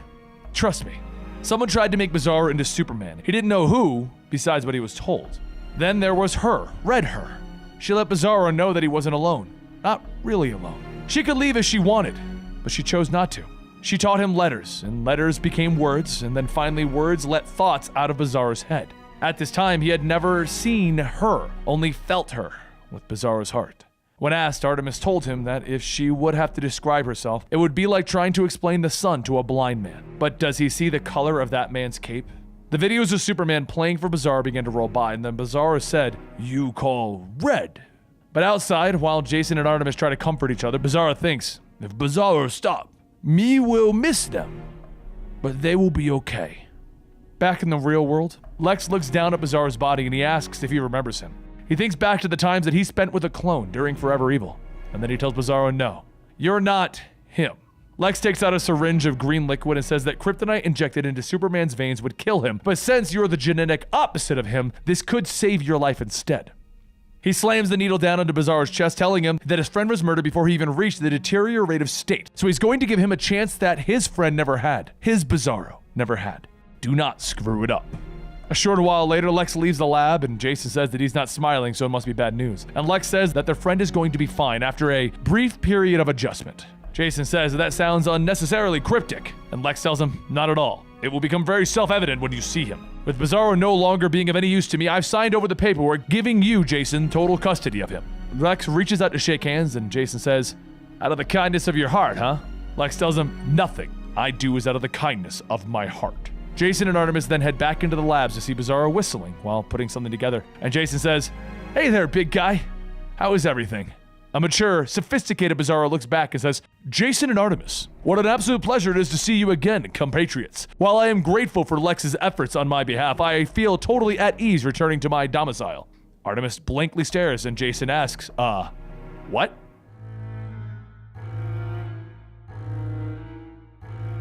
It's now been several days since BIZARRO returned to the Outlaws, and he's been busy providing support to Jason and Artemis in the form of making new tools. The first being a pair of rocket packs, allowing Jason and Artemis to fly, which Jason really likes. As the two rocket onto the scene, Jason tells Pig's gang that he's sorry to inform them, but the truck that they're trying to steal does not belong to them. Like, why would you even need $11 million? Artemis shoots out small discs onto the truck, stating that she really hopes BIZARRO is correct about the functionality of these devices. And Pig watches, shouting, how dare you do this to me? And Artemis swoops in, asking him if he's never met Red Hood. There isn't much that he won't dare to do. Once the gang is taken down and the car pulls up, Jason asks, who does this belong to? The window rolls down and Penguin tells Jason that he's an odd one. Why go to all the trouble of saving my money? Jason leans down pushing a button, and as the truck begins to disappear, Jason tells him, relax, I just teleported it away. It still exists, but now it's under the ownership of the Outlaws. Penguin shouts, you're gonna pay for that! And Jason says, well, at least I'll have money now, right? Soon, the police arrive telling Jason and Artemis to freeze or they'll shoot. And as the two of them fly off, Jason tells them, you were already shooting at us, so yeah, we're not gonna stop. Nearby, BIZARRO pulls out his earpiece, stating that went well, but he noticed Ma Gunn walking up holding a letter. Gunn says that she would often receive letters while walking over the kids. These ones are from Jason's late father. She would normally hide the letters that the parents would send over because it was easier to keep control of the kids, but BIZARRO places his hand on Ma Gunn's shoulder, telling her, that's all in the past now. We're doing important work. Jason needs to keep his eye on the ball. Gunn tells him, of course, you're right. Thank you for your time. BIZARRO tells her, not a problem, but in my mind, I say, no, not yet. Back with the others, Jason and Artemis touch down in Crime Alley, and Artemis comments that she scarcely believes that he grew up in this concrete toilet that they call Crime Alley. Jason says that if you could even call it growing up, but now with BIZARRO helping us, it feels like we're actually making a difference now. Artemis says that last week his IQ was 30, now it's 300 and climbing with no end in sight. There is reason for her to be cautious over this. As the two of them set down, they feel something pull them up, and suddenly a tractor beam appears, sucking them into the sky. Jason shouts to BIZARRO, asking if this is his work, and once the two of them land inside of their new base, BIZARRO tells them, yes, and welcome, friends! This is clearly the new and improved secret headquarters, a labor of love from me and my ever-expanding intellect to you. Jason looks around at the giant facility and tells them, yeah, thank you, and you're welcome, maybe? Artemis says this place goes on forever, but how? Why didn't they see this from below? BIZARRO explains that it's because of the pan-spatial visual distortion and post-gravity stabilizers. So anyone not inside of the complex sees just another starry night in Gotham. Jason takes off his helmet, telling him, this is amazing! We have our own invisible bat cave over the city! BIZARRO steps down from his station, telling him, please, don't be impressed yet. Allow me the honor of giving you a tour of the facilities. Artemis pauses for a moment and then points back, stating, wait, how is what? And BIZARRO says, please accept my apologies, Lady Artemis. I should have predicted that this would be a little concerning. Back at the station, another BIZARRO sits working on the terminals, and BIZARRO explains that this is merely a holographic projection that he leaves behind to operate things. It monitors the parameters of a predictive crime alternate program. Jason tells him, predictive? Sounds a little too proactive, no? And Artemis says, at least your intent is noble. BIZARRO then begins to give a tour of the garage and the war room, but Artemis begins to notice that something is behind a big wooden door. Artemis then asks, what in the 7 beers is that thing? I've seen it everywhere, but where does it lead? BIZARRO happily runs over, stating, it's not the door that's important, but rather the doorway. He opens it and then walks into Batman's Batcave. BIZARRO goes on stating that this is his quantum translocation system. Next, the group walks through the door again, and now they're in Superman's Fortress of Solitude. And Jason asks, do you even know how much trouble we would be in if they found out that we were here? BIZARRO laughs, stating, I can't even imagine. I'm practically his younger brother. We may as well be family anyway. But before they could go on, BIZARRO's hologram then reports that they have a situation. Please report back. Down in the sewers below Arkham Asylum, Victor Zsasz runs through stating that he's going to get that guard back by making him watch his entire family be slaughtered before him. However, just as he looks at his knife, it begins to freeze and Artemis looks down stating, if you're looking for a new scar, allow her. Later that night, Jason and BIZARRO get ready for bed when BIZARRO mentions that it seemed that Artemis isn't too thrilled about all of this. Jason tells her that she's a soldier. She likes order and hates change, but she'll come around. As Jason goes to his room, BIZARRO says that he'll be coming shortly. He needs to check on something first. BIZARRO then sits down at his terminal, and on the screen, the original BIZARRO, the dumb BIZARRO, tells him, you know this am not forever, right? And smart BIZARRO tells himself, yes, I know. Meanwhile, over at the Belfry, which is the base that the characters in Detective Comics use, another one of Batman's teams, Batwing tells Batwoman that they may have a bit of a problem. There has been 0 crime for 3 nights in a row. No robberies, assaults, or murders. Not even so much as a cat stuck in a tree. Batwoman asks if that's really a bad thing, and Batwing says that that's not the strange part. He then pushes a button, and on the holotable is an image of the city and something floating above it. Batwing says that there's an invisible building sitting above us right now. Just as Batwoman asks what it could be, the hologram begins to distort and a message begins to play. If you are reading these words, then you are probably a costumed crime fighter or vigilante. Please be advised that your services are no longer required in Gotham City at this time. Yours, the Outlaws. Batwoman stares at the message and she says, Red Hood has a lot of explaining to do. Back at the complex, Jason begins telling Artemis a story about how he once kissed Catwoman, and then they flew away in a magical unicorn with dyslexia. Artemis agrees, nodding. And Jason says, you are not even listening. None of what I just said made any sense. I can only assume that you're still obsessed with BIZARRO. And Artemis corrects him, stating that she is concerned. BIZARRO has been spending more and more time alone in his lab. BIZARRO then looks at an image of the human brain and begins to wonder methods of how he can study the cerebral zebra cereal bowl. He pauses and screams, no, me no, will not. I will not go back there. BIZARRO begins punching the ground in frustration that he's losing his train of thought, and then he notices his hands are covered in mud? A short while later, Jason and Artemis stop by the lab to see BIZARRO gone, and the ground is covered in clay. Artemis then asks why would there be clay up here, and Jason tells her there's only one thing that comes to mind. Over in the Belfry, BIZARRO sits in a chair stating, I'm impressed. You thought to adapt a device meant to contain Clayface so that it may restrain me for the time being. Batwoman says the device will hold as long as they need it for answers. He came to them, but he wasn't very subtle about it. Batwing tells him that he built a veritable fortress, but somehow allowed Clayface to slip in. Why? And BIZARRO says that it was because he can simply allow him to. Moments later, Jason and Artemis jump through the dimensional doorway into the Belfry, and Jason asks, this is embarrassing. Did I just burst into a meeting of the Bat Losers Incorporated? Batwoman tells Jason to be quiet. The adults are talking. She'll be with them in a moment. Suddenly, the ground begins to shake, and Clayface begins to wrap himself around Jason and Artemis, trapping them where they stand. Batwoman then turns back to BIZARRO, asking what he's doing in Gotham, and BIZARRO tells her his job, and apparently yours as well. We plan on eradicating crime here in Gotham, so you're either with us or against us. Azrael looks at Clayface and says that he's looking a little bit more pale for being a pile of mud. And suddenly, everyone hears Artemis shout, Mistress to me! And the giant battle axe tears through the center of Clayface. The axe is thrown into the machine holding BIZARRO, and with it weakened, BIZARRO breaks free, asking if everyone can call it a day now. He then jumps into the fray, punching right into Batwing, and just as he does, Batwoman pulls out a red pill and tosses it into BIZARRO's mouth. BIZARRO asks, was that a throat lozenge? And Batwoman tells him that it turns all of the oxygen in his lungs to silicone, just long enough to take him down. Jason looks back as BIZARRO falls and shouts, he's only a month old, so help me God if you people hurt him. But as he finishes, Batwing tases him, telling him, BIZARRO did start this. That sounded really immature when I said it out loud. Clayface then punches Artemis in the face, knocking her out. And Azrael then asks, what do they do now? And Batwoman says the only thing that they can do, call her.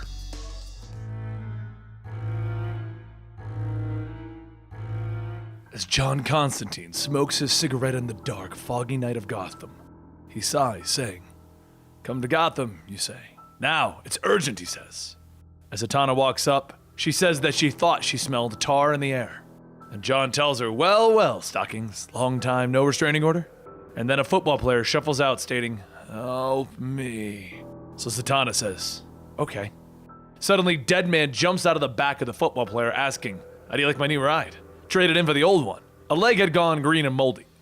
Zatanna then asks, why are the three of them here? Why are the Justice League dark here? And then a door opens. Batman tells the group, "I'm glad you came. You should know that I wouldn't have called you together unless I absolutely had to. Unless they absolutely had to." Behind him, Diana struggles with her lasso, telling him, "Not a moment too soon!" And John laughs, stating that Zatanna and Wonder Woman are in the same room. Be still my beating libido.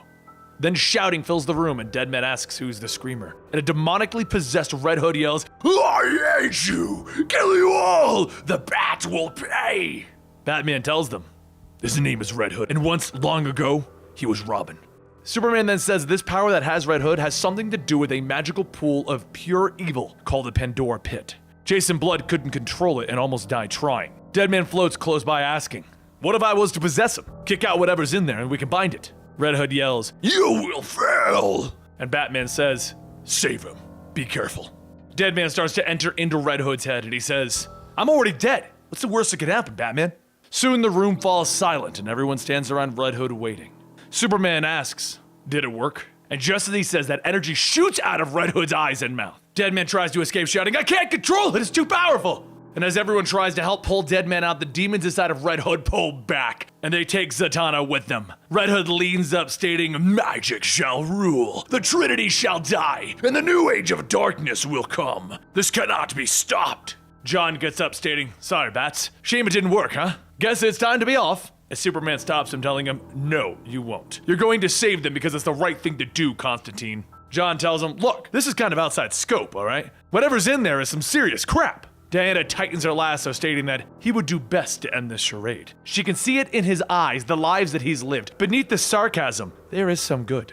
The room falls silent and John says, "I really hate action figures." As he starts to draw a circle on the ground, Red Hood shouts, "You will never find the Pandora Pits! There is a map and only she has it!" Once John is gone, he tells Superman that he's going to need some of that brute strength to pull the demon's mouth open. And once John starts to get in, he says, "Here's an ancient god stuff map to these bits, and she has it. So I'm going to guess that at least one of you know who she is, and it's probably the only Amazon delivery that I'd like to get." Diana grips the lasso and says, "Circe. Circe is behind this." Suddenly the roof begins to crumble, and the demonically possessed BIZARRO and ARTEMIS crash through, and Diana shouts, "They found us!" Superman tells John that he has to hurry, and as John ducks in, Red Hood chomps down, telling him, "You have no idea the power that you're messing with." BIZARRO punches into Superman, telling him, "Demon BIZARRO, am not eat your soul!" As ARTEMIS lunges for Diana, Batman jumps back in to block the attack, and ARTEMIS tells him, "Kiss ARTEMIS." As Superman fights back, BIZARRO hits him one more time, knocking him into Diana, ultimately loosening her grip on Red Hood. She tries to grab the lasso, but Red Hood gets up from the table, stating, "There must be a sacrifice to release the army that is waiting. 3 sacrifices, a Trinity to kill a Trinity." In the not-so-distant past at the Pandora Pits, Circe, along with Ra's al Ghul, tells Red Hood and the Outlaws that they are friends here. They have great plans together. Red Hood tells her that she better start explaining or he's gonna start shooting. And Circe goes on telling him, "You have no say in this matter. Everything that has come is fated. We've invited you here as a Trinity just as you are." Ra's then says, "I tire of this. An immortal life can only sustain so much annoyance. First Luther walks away from this plan, and now this? Make good on your promise, woman."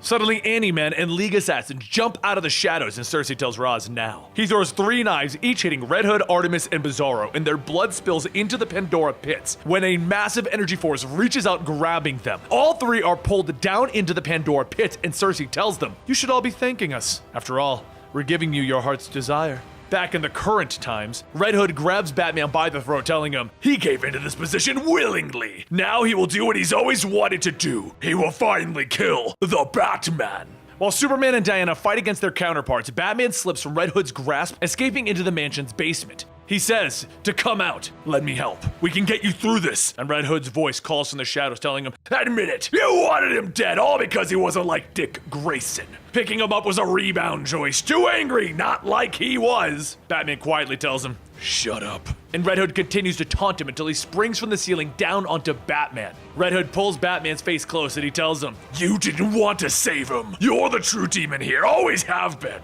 Just before Red Hood can twist Batman's neck, an arm shoots through the ceiling, and Superman pulls Red Hood out by his leg, throwing him into the second floor. As Superman helps Batman up, Batman asks, where are BIZARRO and ARTEMIS? And Diana tells him, they are gone, along with the tiny demons. And Superman adds that he can hear their screams. While the three of them run towards the city, Batman says that this isn't Raz's game. Why would Cersei be doing this? And Diana tells him that Cersei is trying to sacrifice them to gain whatever is inside those Pandora pits. But there is more than that. With Cersei, there is always more. Meanwhile, in another part of the world, John falls from the sky into a snowy mountainside, stating that this is what he gets for jumping through magical portals into demonic superheroes' big mouths. He tries to light a cigarette in the wind, and just as he finally gets it to light up, he shouts it's magic. A giant demon face then appears roaring at him. He asks, came out for a smoke too, huh? And the demon swings an axe that phases through John. The giant demon falls over the ledge, and John tells him, magic's all about misdirection, you know. Now, where were we? Mountains, big snowy mountains, trans-Antarctic range if I'd have to guess. North Victoria land near Cape Roberts. He begins walking into a cave and he looks around the corner when he sees three pits. And he says that he's going to guess that those are the Pandora pits. He's nothing if not observant. Down below, Cersei laughs, stating, this is unexpected. It seems the Pandora pits offer us unexpected gifts. From the pits, both Zatanna and Deadman rise, and Raz grabs his knife, shouting, this will not help us. Their sacrifice will not usher in the power of these pits. He swings his knife and John runs down shouting, whoa, whoa, whoa, whoa, whoa, hang on. I really didn't think things through, huh? Cersei says that he is a magician, a powerful one that has gained access here. And John tells her, you must be Cersei. Looking good for an immortal. Raz takes out his knife and he presses it to John's throat, asking, why shouldn't I remove your head right this instant? John tells him, look, you sent demons to get the Trinity here right. One for Soups, one for Batman, and one for the hotness. All for some prophecy or something, right? Well, their prophecy is of threes, and there's only two of them. So I would take a guess and assume that Cersei here is spinning you like a yarn, mate. Cersei says that he is interesting. Stab him in the heart. Raz thrusts his knife into John's chest, and as John kneels down, Cersei tells him, if you must know, I want power. John tells her, that's cliched nonsense. There's something else. I can see your looks changing. Cersei pauses at the remark and then tells Raz to throw the body outside so the Anti-Men can feed. He starts to twist the knife and John tells him, I can give you the Trinity. Cersei turns back and asks, how? And Raz pulls the knife out as John points at Deadman, stating, that's how. Back in Gotham City, Superman, Batman, and Diana just finished stopping the Outlaws when suddenly mist starts coming out of both Red Hood and BIZARRO's mouths. Deadman then appears before them and Batman asks, did Deadman manage to escape? But as Superman takes a closer look, he says, I don't think Deadman escaped. Deadman lunges forward right into Superman's mouth, and as Diana asks if he's okay, Batman tells her, no. Superman looks back shouting, magic! He was vulnerable to magic and now he is at our command. From Superman's crest, a demonic mouth shoots forward and Deadman comes out of Superman stating, look at your friends. They look good enough to eat! Superman jumps at Batman so that his chest can eat him, and Diana grabs onto Superman from behind, telling him that this is not him right now. His neck snaps as it spins around to look at Diana, and he tells her, you're right, this isn't Superman at all. With one powerful headbutt, he launches her across the street, and BIZARRO grabs her by the neck before she can get up. Deadman then says that they have Superman and Wonder Woman, two of the most powerful of the Trinity. Batman asks, really? You don't have me. And with one swing of kryptonite, Batman stops both Superman and BIZARRO. The two supers fall, and Batman says that Constantine was supposed to save Deadman, not allow him to possess Superman. Diana tells him Constantine either failed or ran. We need to find the Pandora pit so that we can stop Cersei and restore our friends. You're the world's greatest detective. Solve this. Batman says that magic isn't his, but Diana stops him, telling him that it's his IQ against magic. She knows where her money is. He tells her they need to use science for this. They need to get back to the Batcave. And she points her sword at Red Hood, telling him to use him. She will stand to protect Gotham herself. Superman and BIZARRO start to get back up, and as they do, she takes her sword, carving a line in the streets, telling them, you will not cross this line. So swears Diana of Themyscira. Batman grabs onto the lasso and begins running to the Batmobile, throwing Red Hood into it and taking off. Red Hood asks, "It's any wonder that you dress like a demon. Why would you want to scare people? It's because you belong to the dark side. You're a killer at heart and you know it." Batman doesn't say a word, and then he takes out a small knife, stabbing it into Red Hood. He cuts off a small part of his jacket, and he places it in the scanner. He tells the computer to scan for any residue, and then run the results through the computer back at the Batcave according to location. Meanwhile, at the cave in the trans-Antarctic, John coughs, telling Zatanna that he's in a bit of a spot here. He's going to bleed out, and any help would be appreciated. Cersei calls out that he told her that Deadman would bring them the Trinity, and advised to keep this other magician alive as a potential weapon. She's beginning to think that he lied. John then asks, "What about Roz? Where did he go? Maybe he's finally seeing through your lies?" Cersei thrusts her hand into the wound on John's chest, telling him that his agony will be over soon. But as she pulls her hand back out, she notices that John's blood is subsiding. She shouts that this is impossible, and he laughs. "Nay, just a bit of magic. It's what she does, puts things in reverse." Cersei looks back at Zatanna and asks, "So it would seem that she has some influence to try and save you. She must really care for you." Cersei then creates a small dagger and begins to stab Zatanna in the gut with it. John watches, not being able to do anything, and Cersei tells him, "Abracadabra," and now she's gone. Zatanna's blood drips into the pool, and the mist begins to reach out, grabbing and pulling her down. Back in Gotham, Superman tosses Diana into a building, asking, "Are you tired yet? We only need the Dark Knight now, and then the three of us can eat this world." But just then there's a flash of light, and the demonic Zatanna steps out, shouting, the Pit's commandant. As Superman is being sucked back down, Deadman is being ripped out of Superman's body without the demonic possession. He shouts, "No! She's going to take them back to the Pandora Pits. If they do that, the world's gonna fall." Diana grabs onto what she can, and as the force of the portal is too strong, soon all three of them are sucked in. At that time, over in the Batcave, Red Hood asks, "What is science going to do to help you?" Batman turns around holding a syringe, and Red Hood asks, "What are you gonna do with that?" Batman begins to walk towards him, telling him, "I'm gonna kill you." Just then, BIZARRO punches through the wall, shouting, "Demon BIZARRO, am not here, and your shall sold not to be eaten." Batman then takes out a gun and fires a blast into BIZARRO, knocking him out, and then looks back at Red Hood, asking, "Where were we?"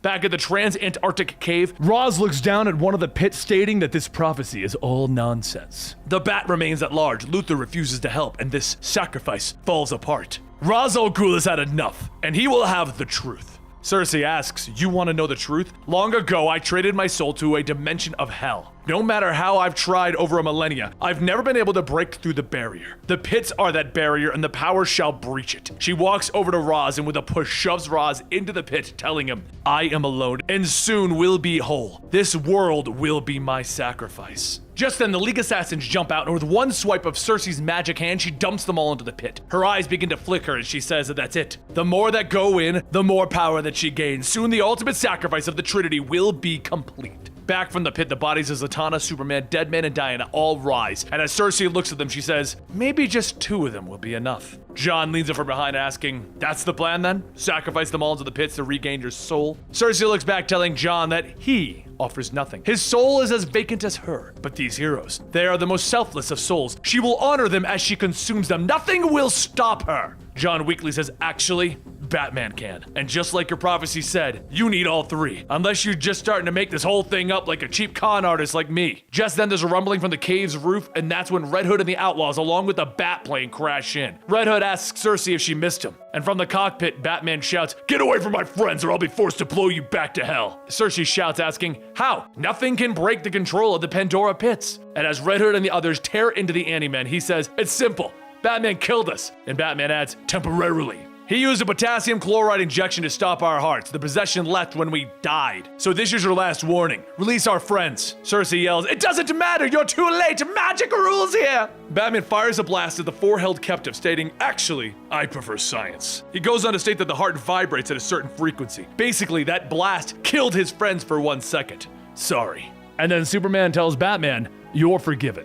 And he grabs Cersei. As Superman holds up Cersei, she casts a spell to free herself and shouts for her Anti-Men to gather. As everyone stares, Deadman says, "Ah, they grow up so fast, don't they?" Cersei, now in a giant body constructed of Anti-Men, shouts that Cersei will have her soul. Diana, Superman, BIZARRO, and Artemis all jump onto the Anti-Men to hold Cersei in place, and from behind, Batman hits her with another blast. While she's stunned, Zatanna shouts, "She lives young, and all of the Anti-Men begin to be pulled apart. Artemis hands Diana her lasso, and as Diana asks Superman if he would, he shoots by, grabbing and tying it around Cersei. She tightens the lasso and tells Cersei that there will be no sacrifice today, and Cersei begins to laugh. Cersei yells that this is where you're wrong. There was a sacrifice, just not one that you expected. And everyone looks over to see John Constantine. Cersei goes on stating that he tried to save them all, and even gave his life for Zatanna. Seems he was really a hero. Zatanna quickly runs over and says, "Let's see it, do it." And John begins coughing up, stating, "Blimey, I've died and gone to heaven." Zatanna kneels down, telling him, "No, you haven't yet." And John tells her, "I'm not so sure. You look like an angel to me." As Superman and Diana begin to walk Cersei away, something starts to creep out of the pit. As Cersei shouts that she could feel it, death is coming. The figure from the pit lunges at her, and as Ra's stabs his knives into her back, he tells her, "You're right. There is no hope when you cross Ra's al Ghul, only retribution." He pulls her body back and throws it into the pit before suddenly vanishing. Inside the pit, Cersei begins to sink, thinking that there is no hope for any of them. No redemption. Nothing lies beyond. She's scared. She doesn't want to die. There is no hope. And as she looks up, she sees Diana swimming down, reaching out to grab her. Back up top, Superman begins to pull Diana out, and he says that the magic is weakening him. And Batman tells him, "It's okay, we have help." And with that, the Outlaws and the Trinity pull out Cersei, cause no one dies on this night.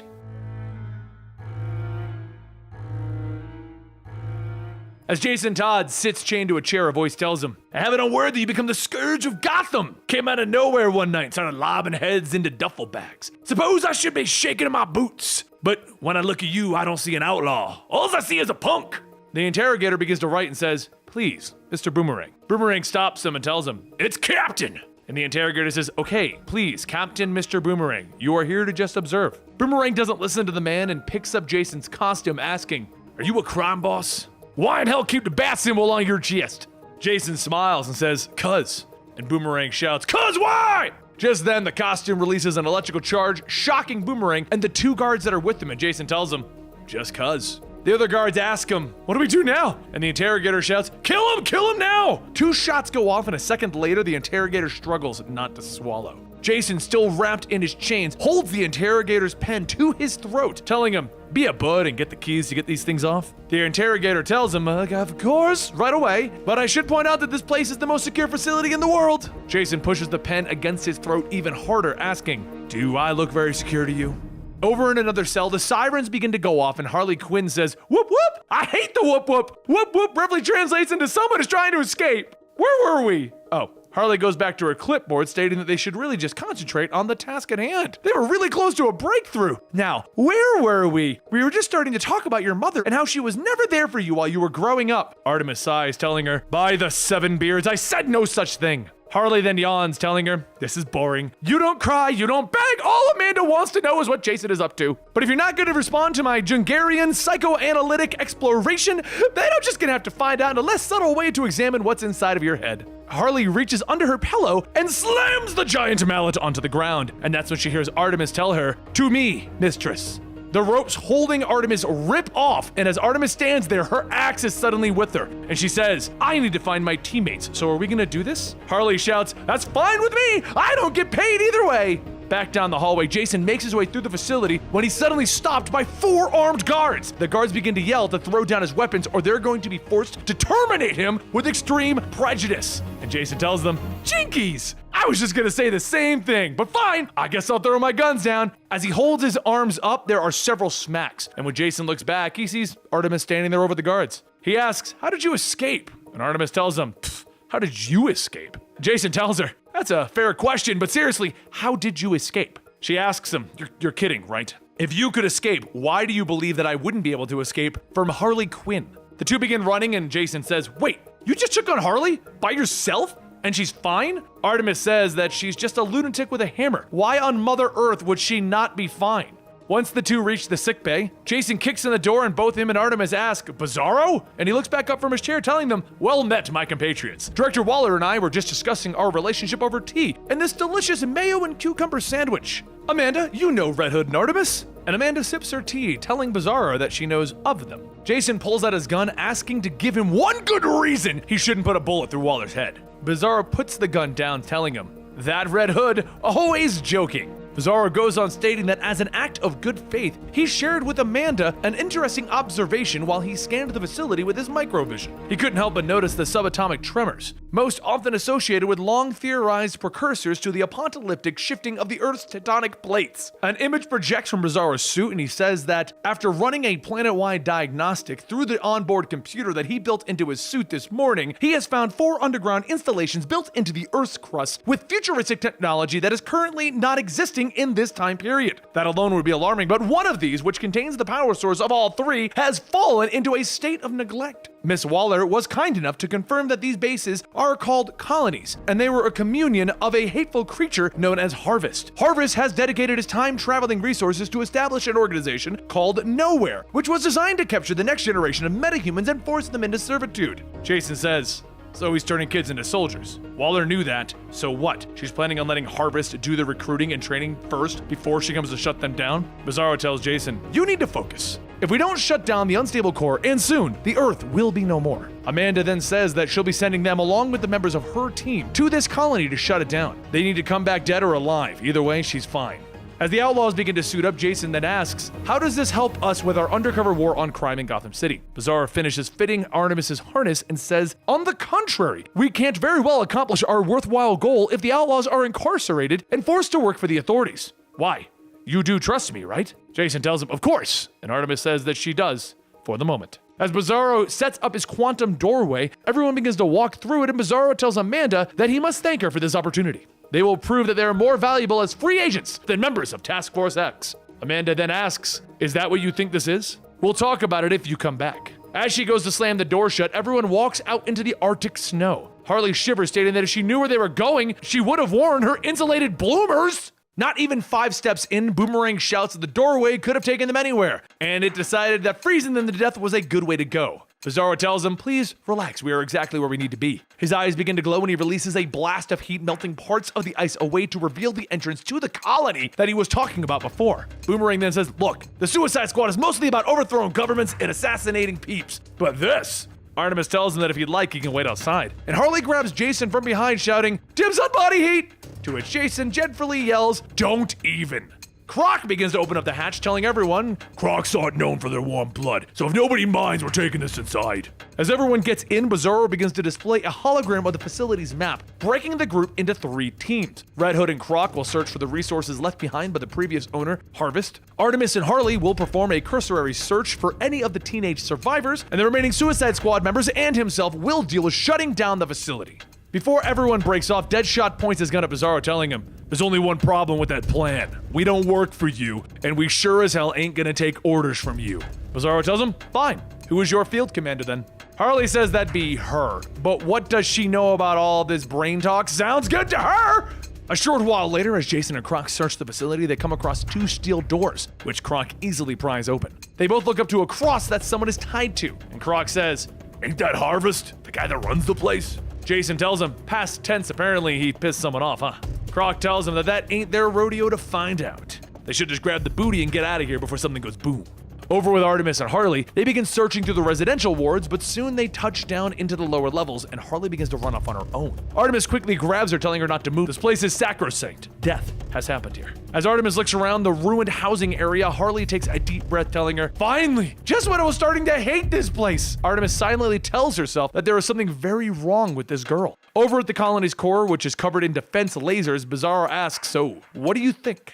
Boomerang says, actually, I was wondering why you needed me here at all. And Deadshot says, actually, I agree with that. Why are we even here? BIZARRO explains that Harvest built this core with the idea of defending it against a Kryptonian clone. If he tried to enter, he would have been killed. Boomerang looks up and says, talk about a suicide mission. Then BIZARRO pats the 2 of them, telling them, nonsense, gentlemen, I will tell you exactly what to do. It will be fine. Back with Jason and Croc, they begin loading up the weapons cache when Jason says that this tech is incredible. Just think of the damage that I could do. And Croc asks, is that really what you want from life, to do a lot of damage? Jason tells him, absolutely. I want to crush the other criminals in Gotham. If these weapons can help me do it, fine. Croc then goes on telling him, right now you're just a good kid trying to be bad. Take it from me. Roll around in the sewer long enough, the stench won't watch off. You got friends. Keep on the path you're going and you'll find yourself in a cell next to mine for good. Is that what you want for your friends? For yourself? The 2 stop what they're doing to reflect on what Croc said, and Jason then asks, wanna go halvesies? Croc then picks up another crate, telling him, halvesies is fine.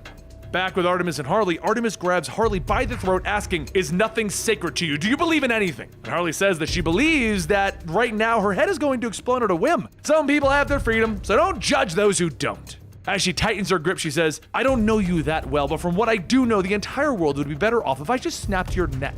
Artemis throws Harley aside and sits down telling her to be quiet while she prays to the fallen here. Harley gets up telling her, "Quiet as a mouse, got it," and then she pulls out her mallet. She inches closer and closer to Artemis, and Artemis says, "I swear to Goddess, if you hit me with that thing, I will shove it up your bottom." Harley puts the mallet down and sighs, "Promises, promises." Over at the core, Boomerang and Deadshot duck and dodge the defense lasers, and Boomerang asks, "Any last instructions?"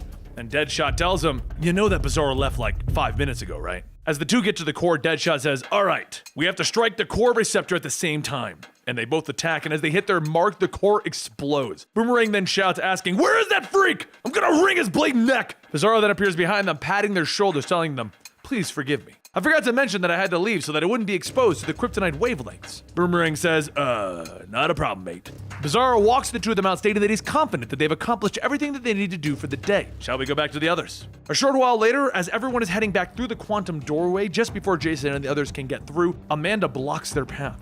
She tells them that Task Force X is enough of a handful. She doesn't need to spend time babysitting the Outlaws. They helped stop the complex from blowing up, and she got some weapons. Someday, if he's not dead, he'll be convicted and sentenced to life in prison. Then she won't have to make any deals with him. He'll be hers forever.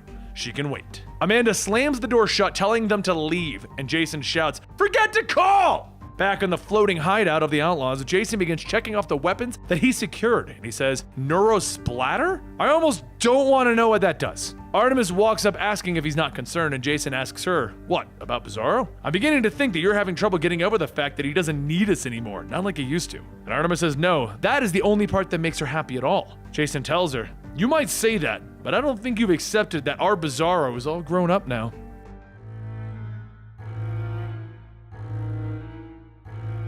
As some of the upper class of Burnside gather for a party, a man named Ben, attending the party, checks his Henchmates app looking for some good news. Just as he gets a notification about a possible job, his girlfriend Emma walks over asking what is he doing. And just as she starts to pull Ben over, she notices the app open on his phone asking, "What the hell is this? I thought you gave up this life." Ben tries to tell her that he was, but this job. And Emma says just forget it, and she leaves. Meanwhile, over at the Gotham Empire Hotel, a man wakes up from his sleep, and Jason looks up from his book, stating, "Oh, I hope I didn't wake you."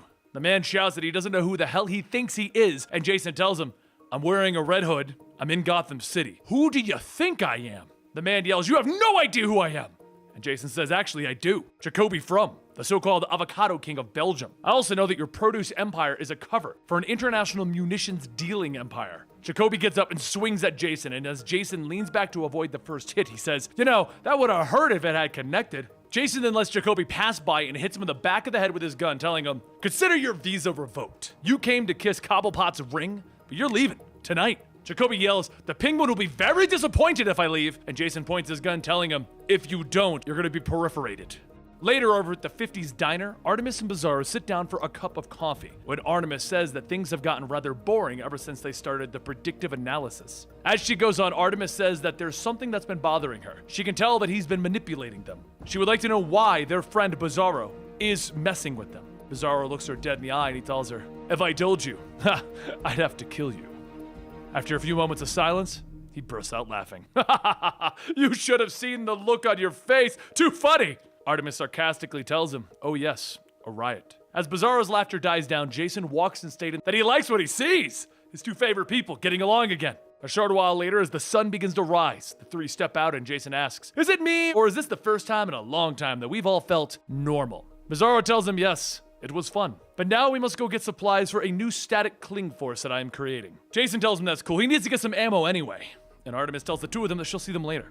BIZARRO heads off into the crowds. Jason suits up and he keeps a close eye on BIZARRO. Once BIZARRO walks into the hotel, Jason activates the invisibility on his suit and he jumps down. Inside, the young man Ben arrives to the meeting that he was supposed to attend, and the hotel staff directs him into the ballroom. As Ben passes through the doors, he sees the entire room filled with many of Gotham's two-bit henchmen. After seeing the competition, Ben decides that he should just pass on this, but suddenly the room begins to fill with purple gas. All the henchmen begin to cough as they choke, and through the gas, BIZARRO tells them that he came here today to cut off the supply of henchmen who work for the crime lords. It's believed that they are diseased limbs that do the handiwork for Gotham's unending parade of bad men. Jason, standing behind BIZARRO, silently says to himself, "Don't do this, B." And then BIZARRO says, "After seeing you like this, it makes me wonder, what is the difference between a good guy and a bad guy? If I'm good and doing bad things for a good reason, am I a bad guy?" The men continue to struggle for air, and he closes off the gasway, telling them, "This is your last chance. Do better in life." Jason then steps in front of BIZARRO, stating, "I have to ask, did you stop because you knew I was there?" And BIZARRO turns back, telling him, "No.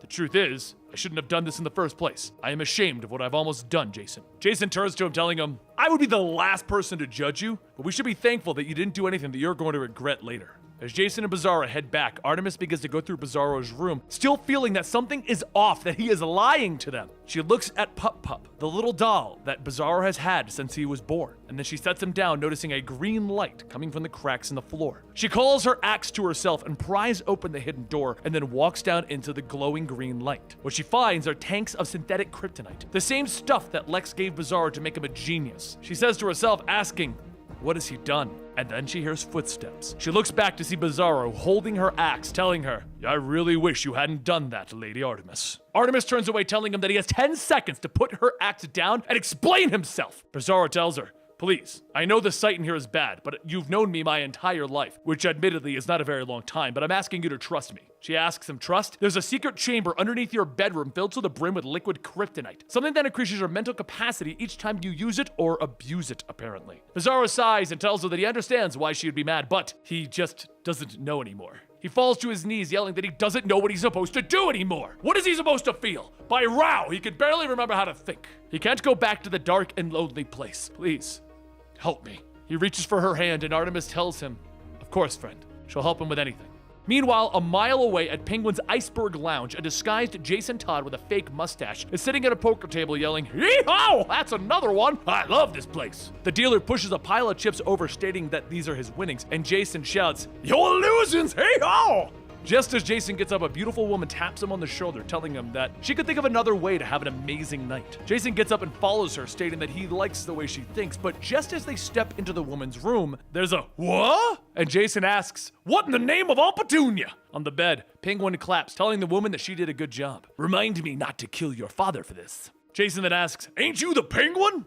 And the Penguin says, "The very same. But that won't concern you much longer, Red Hood." Back in the floating hideout, ARTEMIS and BIZARRO sit along the ledge, and BIZARRO says that he is so peaceful up here. But to be honest, I really don't get humanity. ARTEMIS tells him that she fears that she cannot help him with that. These people mean a lot to Jason. He came from them. And BIZARRO looks down and says, "The two of you, though, you're better than them, all of them." ARTEMIS says that that's enough. She's tired of the speeches. He let his mask skip downstairs. She cares too much for him to put it back in place. BIZARRO smiles, telling her that even when he was dumb, she would never let him get away with anything. But ever since Lex injected him with kryptonite, he's been regressing back to his old self. ARTEMIS asks if it's really a bad thing, being your true self. And BIZARRO stares off, stating, "When I didn't know any better, it was fine. But now it scares the living hell out of me. Imagine one day that you can barely put two words together, and then the next there's nothing between your mind and anything. You could go anywhere, do anything. There isn't a thought you couldn't explore, but now it's all slipping away.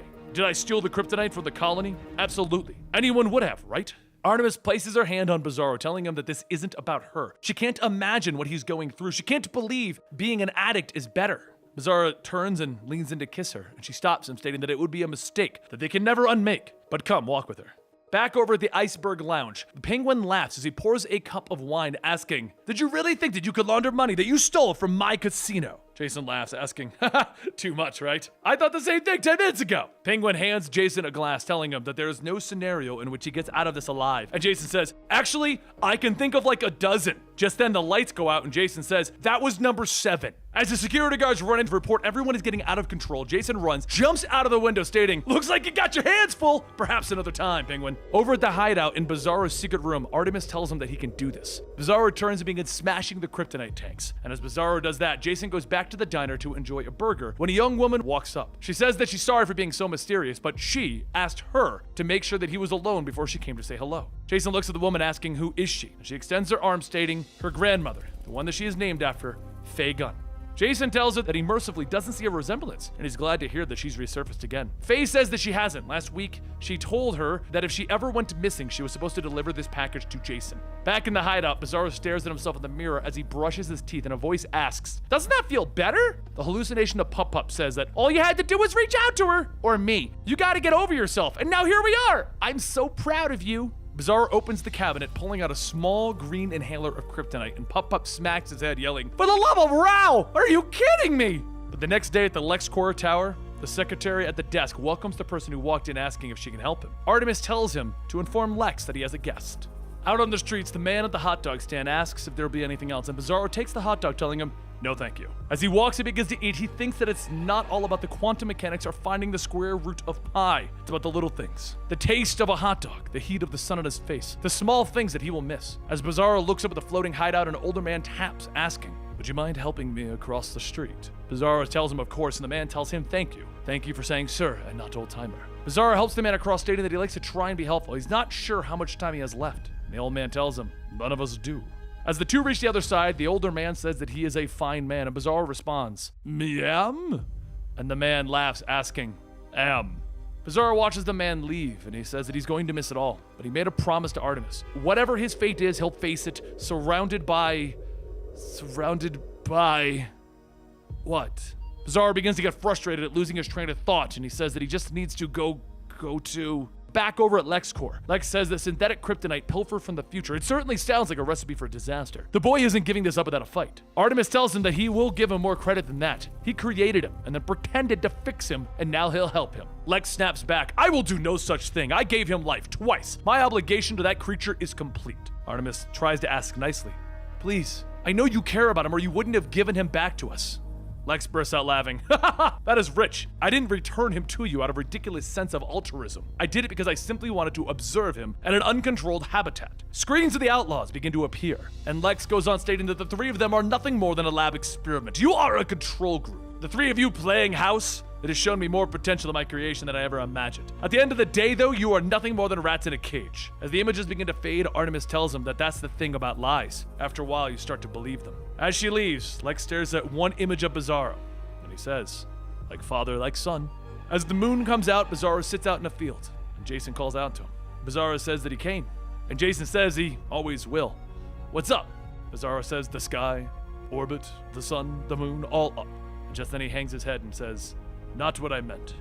Me called because forgot how to get home. Me even forgot word home." BIZARRO looks away and he says, "Me tried. I'm trying so hard to be the person you want me to be." Jason tells him that he was always the person that he wants him to be. "You big goof." BIZARRO notices the envelope from Ma Gunn's granddaughter, Faye, and he asks, "What's that?" And Jason asks, "Who cares? Could worry about it tomorrow." The two lay down on the grass and BIZARRO says, "Jason, me am scared." And Jason says, "It'll be fine, buddy. Trust me on that." But in the back of BIZARRO's mind, he thinks, "He am lying, but it am okay. It has to be."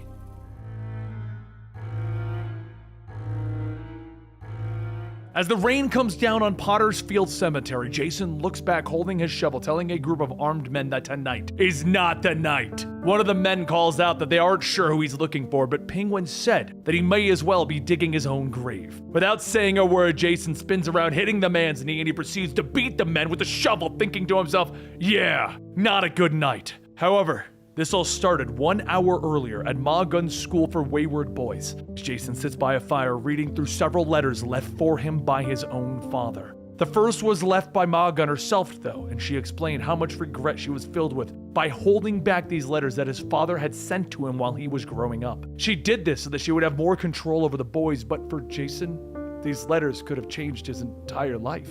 With that, hopefully one day he could forgive her, because she knows in her heart she can never forgive herself. Jason tears open the first letter from his father that he had written while in prison. He wrote that it looked like the judge threw the book at him, keeping him locked up for a very long time. But while sitting in prison, it has given him time to reflect on the things that were important to him. And one of those things was his son. How much he doesn't want him to be like him. It all started when he was younger and became a self-employed dealer working for the big pharma. He would deal to kids, bums, junkies, it didn't matter who. Business is business, that is, until it wasn't. The day that he met the girl who later would become Jason's mother, and she walked into his life. He knew that he should not have sold to her. He should have told her to walk away, and even a bum deserved a chance at happiness. To the surprise of no one, his mother's parents weren't thrilled that their daughter was dating a drug dealer, even a retired one. But his mother did something that no one else had ever done before, and she chose to stay with him. While they were dating, though, they had nothing. But it was their nothing. They adjusted to living, and one day he found that his mother passed out on the floor. He thought the worst, but as it turned out, Jason's mother was pregnant with him. After that, he swore that he would do his best for his child and get an honest job washing cars, of all things. They even went to classes on how to become parents, but apparently the teacher frowned that his mother would bring beer to the class. They couldn't really afford to go to the doctor's office, so they ended up having Jason in their own apartment. The day that he was born, he was brought up to the roof of their building and shown his new home, Gotham. He was going to be a prince of Gotham one day and have a dad that he could look up to. But looking back on things, Jason can guess how it all turned out, can't he? They were doing fine for a while, however, having a kid is expensive. Maybe it was the drugs that his mother never stopped taking, or maybe it was just their bad genes, but the doctor saved him that night.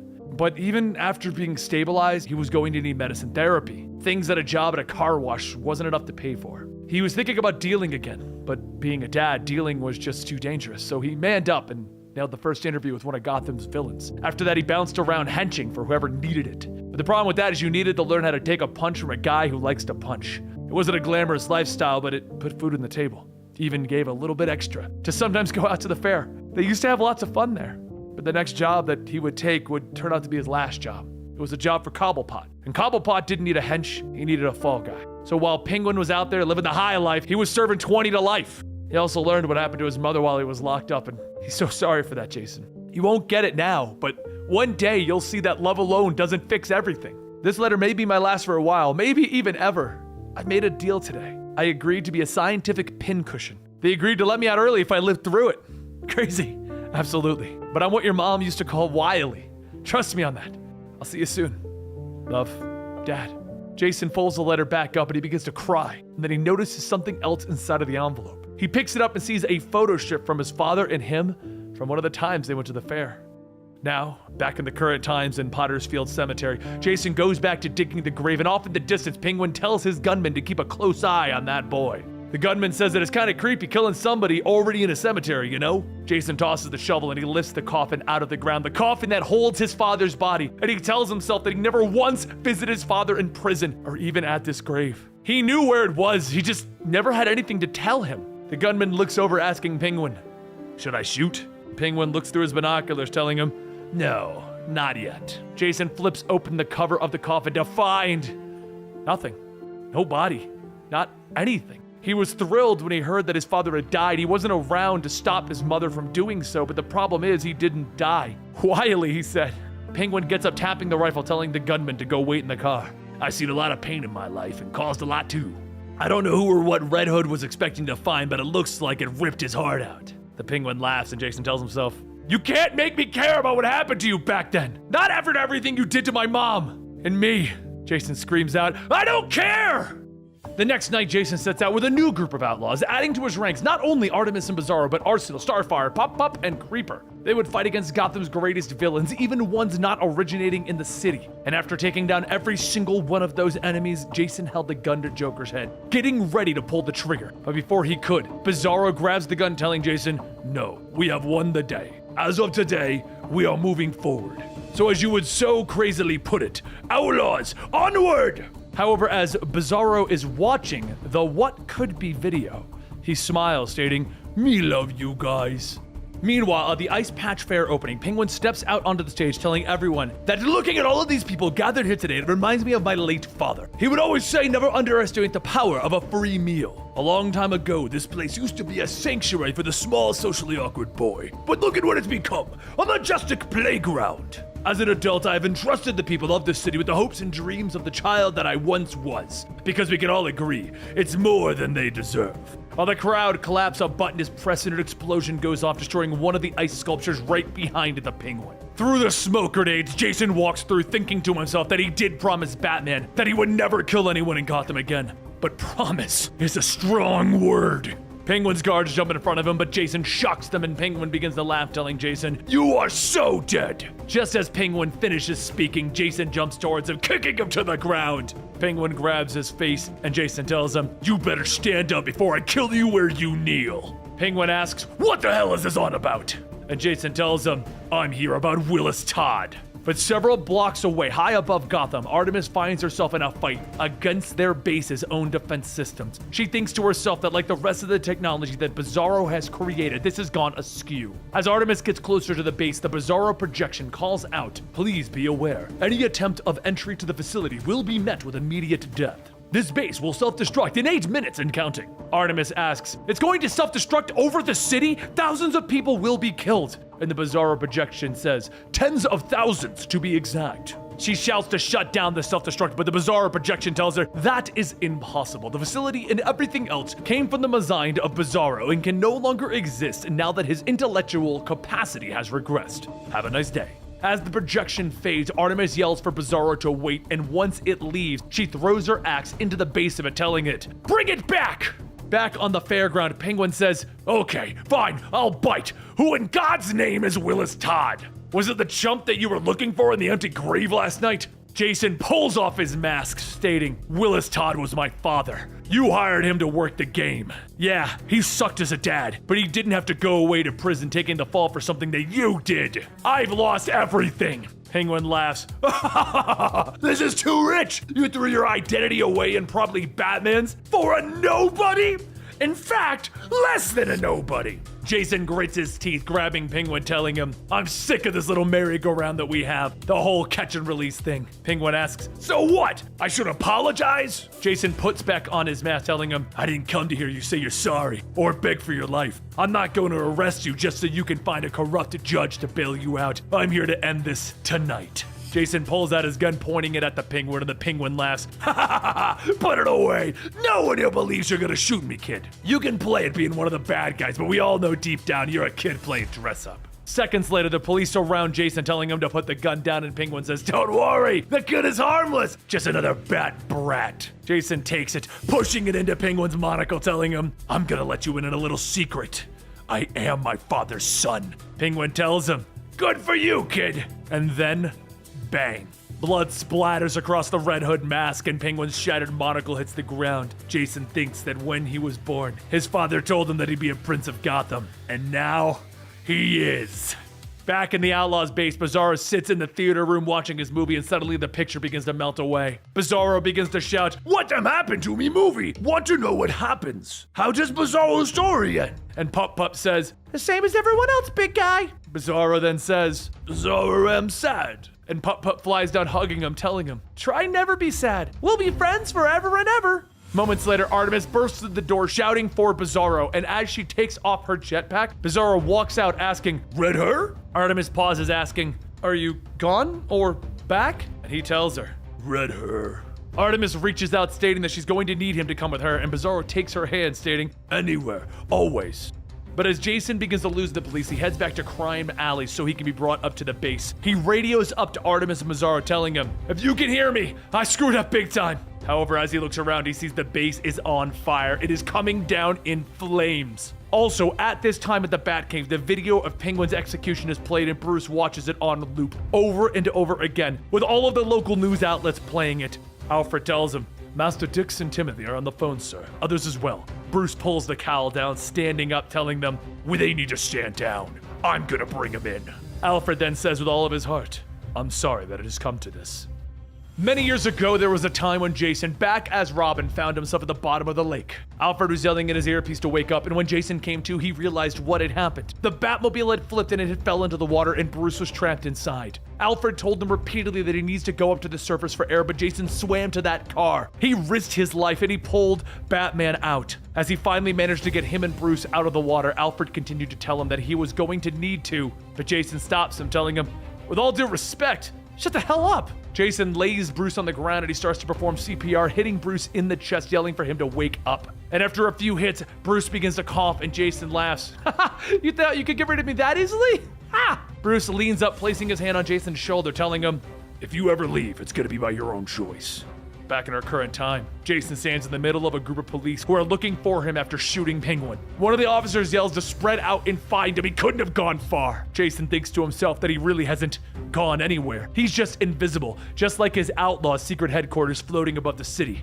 Or at least, it was floating. Another officer tells him that it's over and don't bother trying to deny it, and Jason reaches for his gun. Just then, Jason's suit shorts out and his body becomes visible to everyone. All of the officers stop what they're doing and they point their guns at him. One of them tells him that it's over, don't bother trying to deny it, so Jason reaches for his gun. And that's when something from the sky hits the officer in the shoulder. He screams out in pain and everyone looks back and they see the Outlaws' headquarters crashing into a nearby building, dropping debris all over the place. While all of the officers begin to run for their lives, Jason follows suit, stating, "I'm really hoping that Artemis is up there doing something." Up in the facility, the ground shifts and Artemis grabs onto the wall, stating, "By the 7 beards, I am ordering you to stop this madness." The BIZARRO hologram says, "Unfortunately, this entire building, myself included, is wired directly into BIZARRO's brain. This building and everything in it, including myself, will now disappear." Artemis shouts, "Fine, go!" And she throws her axe into the hologram's chair. BIZARRO then says, "If you were mad at that, BIZARRO, you were mad at this BIZARRO too.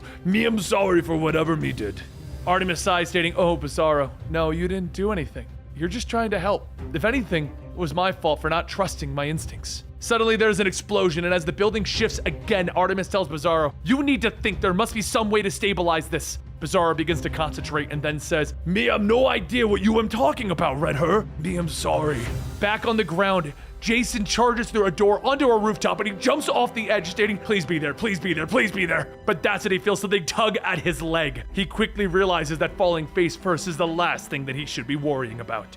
Batman pulls on the batarang wrapped around Jason's legs, throwing him onto the roof. Jason gets back up asking, "Are we really gonna do this again, old man?" And without saying a word, Batman kicks him across the face, shattering the Red Hood. He then grabs him, lifting him, stating, "I was a fool for ever believing in you." Jason laughs, "You're a real character. I've never seen you hit the Joker that hard. You hate me." Batman backhands Jason, breaking more of the mask off. "Shut up! We had a deal. You could operate in Gotham. You could stay free if you didn't kill anyone. You shot the Penguin point blank. Unlike Batwoman, you did it as the world watched." Batman picks Jason up, and as he tightens his grip around his throat, Jason asks, "So what? After the stuff Penguin did over the years? All the people he's hurt and killed? Or are you just sad about losing another play date?" Batman pulls Jason to him, headbutting him to the ground, stating, "No more jokes, Jason. No more excuses. No more Red Hood." As he pulls his fist back, suddenly he disappears into a hole, and BIZARRO floats there, stating, "No more am talking. Batman make BIZARRO's head hurt." Jason says, "Ha, what? How?" And BIZARRO tells him, "Red Her said find you. She said I'm important. Am you okay, Red Him?" As BIZARRO flies off, Jason says, "Yeah, bud, I'm good." Back in the facility, Artemis tries to go through the controls to stop the building from falling, and she asks herself, what could they have done? What have they done to this city? As BIZARRO holds Jason up, he tells her, "You don't need to be asking yourselves that. We need to figure out how to stop it." Artemis runs over hugging Jason, and Jason takes a look at the controls, and he asks, "Maybe we could steer it off and land it in the bay?" Artemis asks, "Really? You don't think I tried that?" And Jason says, "I'm not saying you didn't, but you know, it's not like you have a lot of cars over at Amazonia." While the two go back and forth, BIZARRO comes up with an idea. Jason and Artemis stop arguing when they hear the sound of metal being ripped apart, and when they look over, they see BIZARRO pulling a giant cable out of the ground. Jason tells him, "Actually, we're thinking less damage more than more damage, big guy." And Artemis asks, "What is he doing?" And BIZARRO says, "Me am told you. Me go anywhere, anytime. Me meant that." But before the two of them could ask another question, he takes the cable and he flies through the quantum door. The quantum door that allows him to go anywhere, created by the super intelligent BIZARRO. Suddenly, the facility begins to pull itself inside out through the doorway, sucking everything inside. Jason yells to Artemis that they need to go after him, and she tells him, "No, we don't. I will." She picks up Jason, stating, "Someday you'll understand how much I owe you. The mistakes that I've made, how much you suffered because of me." Jason tells her, "Don't do this. It doesn't matter what you think you've done. We can." She pulls him close, giving him a kiss. And Jason says, "Finally! So what do you think, princess?" Artemis tells him it's okay. For a boy, just don't ever call her princess. Artemis then throws Jason out of the facility back onto the roof. Jason screams for her not to do it, but without any way of getting back up, all Jason can do is watch the facility implode upon itself. But before he can even mourn, he gets up asking, "You're behind me, aren't you?" He quickly spins back, kicking at Batman, and Batman catches his leg, lifting him up and throwing him onto his back. As Jason lays there, Batman reaches down, ripping the bat signal from his chest, and he begins to throw him away. Batman then tells him, "I told you once before, if you ever left, it'd be by your own choice, not mine." Just then, he begins to hear something hissing, and red smoke begins to spread across that rooftop. Batman reaches for his belt, but an electrical arrow is shot into his hand, shocking him and knocking him out. Through the smoke, Roy Harper begins to pick up Jason, stating, "Easy does it. I got you now, bud." A few weeks go by, and Jason's standing on the beach aiming his gun, still bruised and broken from his fight with Bruce, stating that he was beaten to death with a crowbar once before, but that didn't hurt nearly as bad as he does right now. He struggles to pull the trigger, and as he focuses on the coconut in front of him, the gun goes off. The recoil from it throws Jason off balance and onto his back, and when he looks up, he sees that he missed the coconut. Roy then kneels down asking, "Really? When you said you needed to lay down, I thought you meant in bed." Jason says, "Be a doll and hand me my gun." Roy then tells him, "Absolutely not. You know how many stitches you just ripped with that stunt?" Roy holds out his arm to help Jason up, and as Jason grabs it, he tells him, "I'm fine. I appreciate the help, but I don't need it." Roy puts Jason's arm over his shoulder, telling him that he's lucky that Batman didn't knock his head clean off the way that he was hitting him. Anyway, here we are, home sweet home. Jason looks up to see the crashed Tamaranian Star Cruiser and says that he can't believe that this thing is still standing. This is the base that he had at the beginning of the New 52 with Arsenal and Starfire. Roy tells him that he needs to quit being so stubborn. This ship still has alien tech that can help with his recovery process. Didn't their mutual princess patch him up before? Jason grabs onto the railing, telling him that he'll do it one step at a time. If he doesn't like that, he can fluff off. Roy tells him, "Oh, so sensitive, yet G-rated. If you don't mind, it's time I got back to my super secret project that I can't even tell you about." "Oh no, I said too much already." Jason tells him next time that he's left for dead, leave him for the dead. Roy waves, yelling, "Off to save the world by myself with nobody!" And then he slams the door shut with the words, "Super top secret project, no Jasons allowed." Jason laughs to himself, stating, "You're an idiot, sure, but your heart's in the right place. It's been almost a month since I've been able to stand and walk, and this ship doesn't remember anything."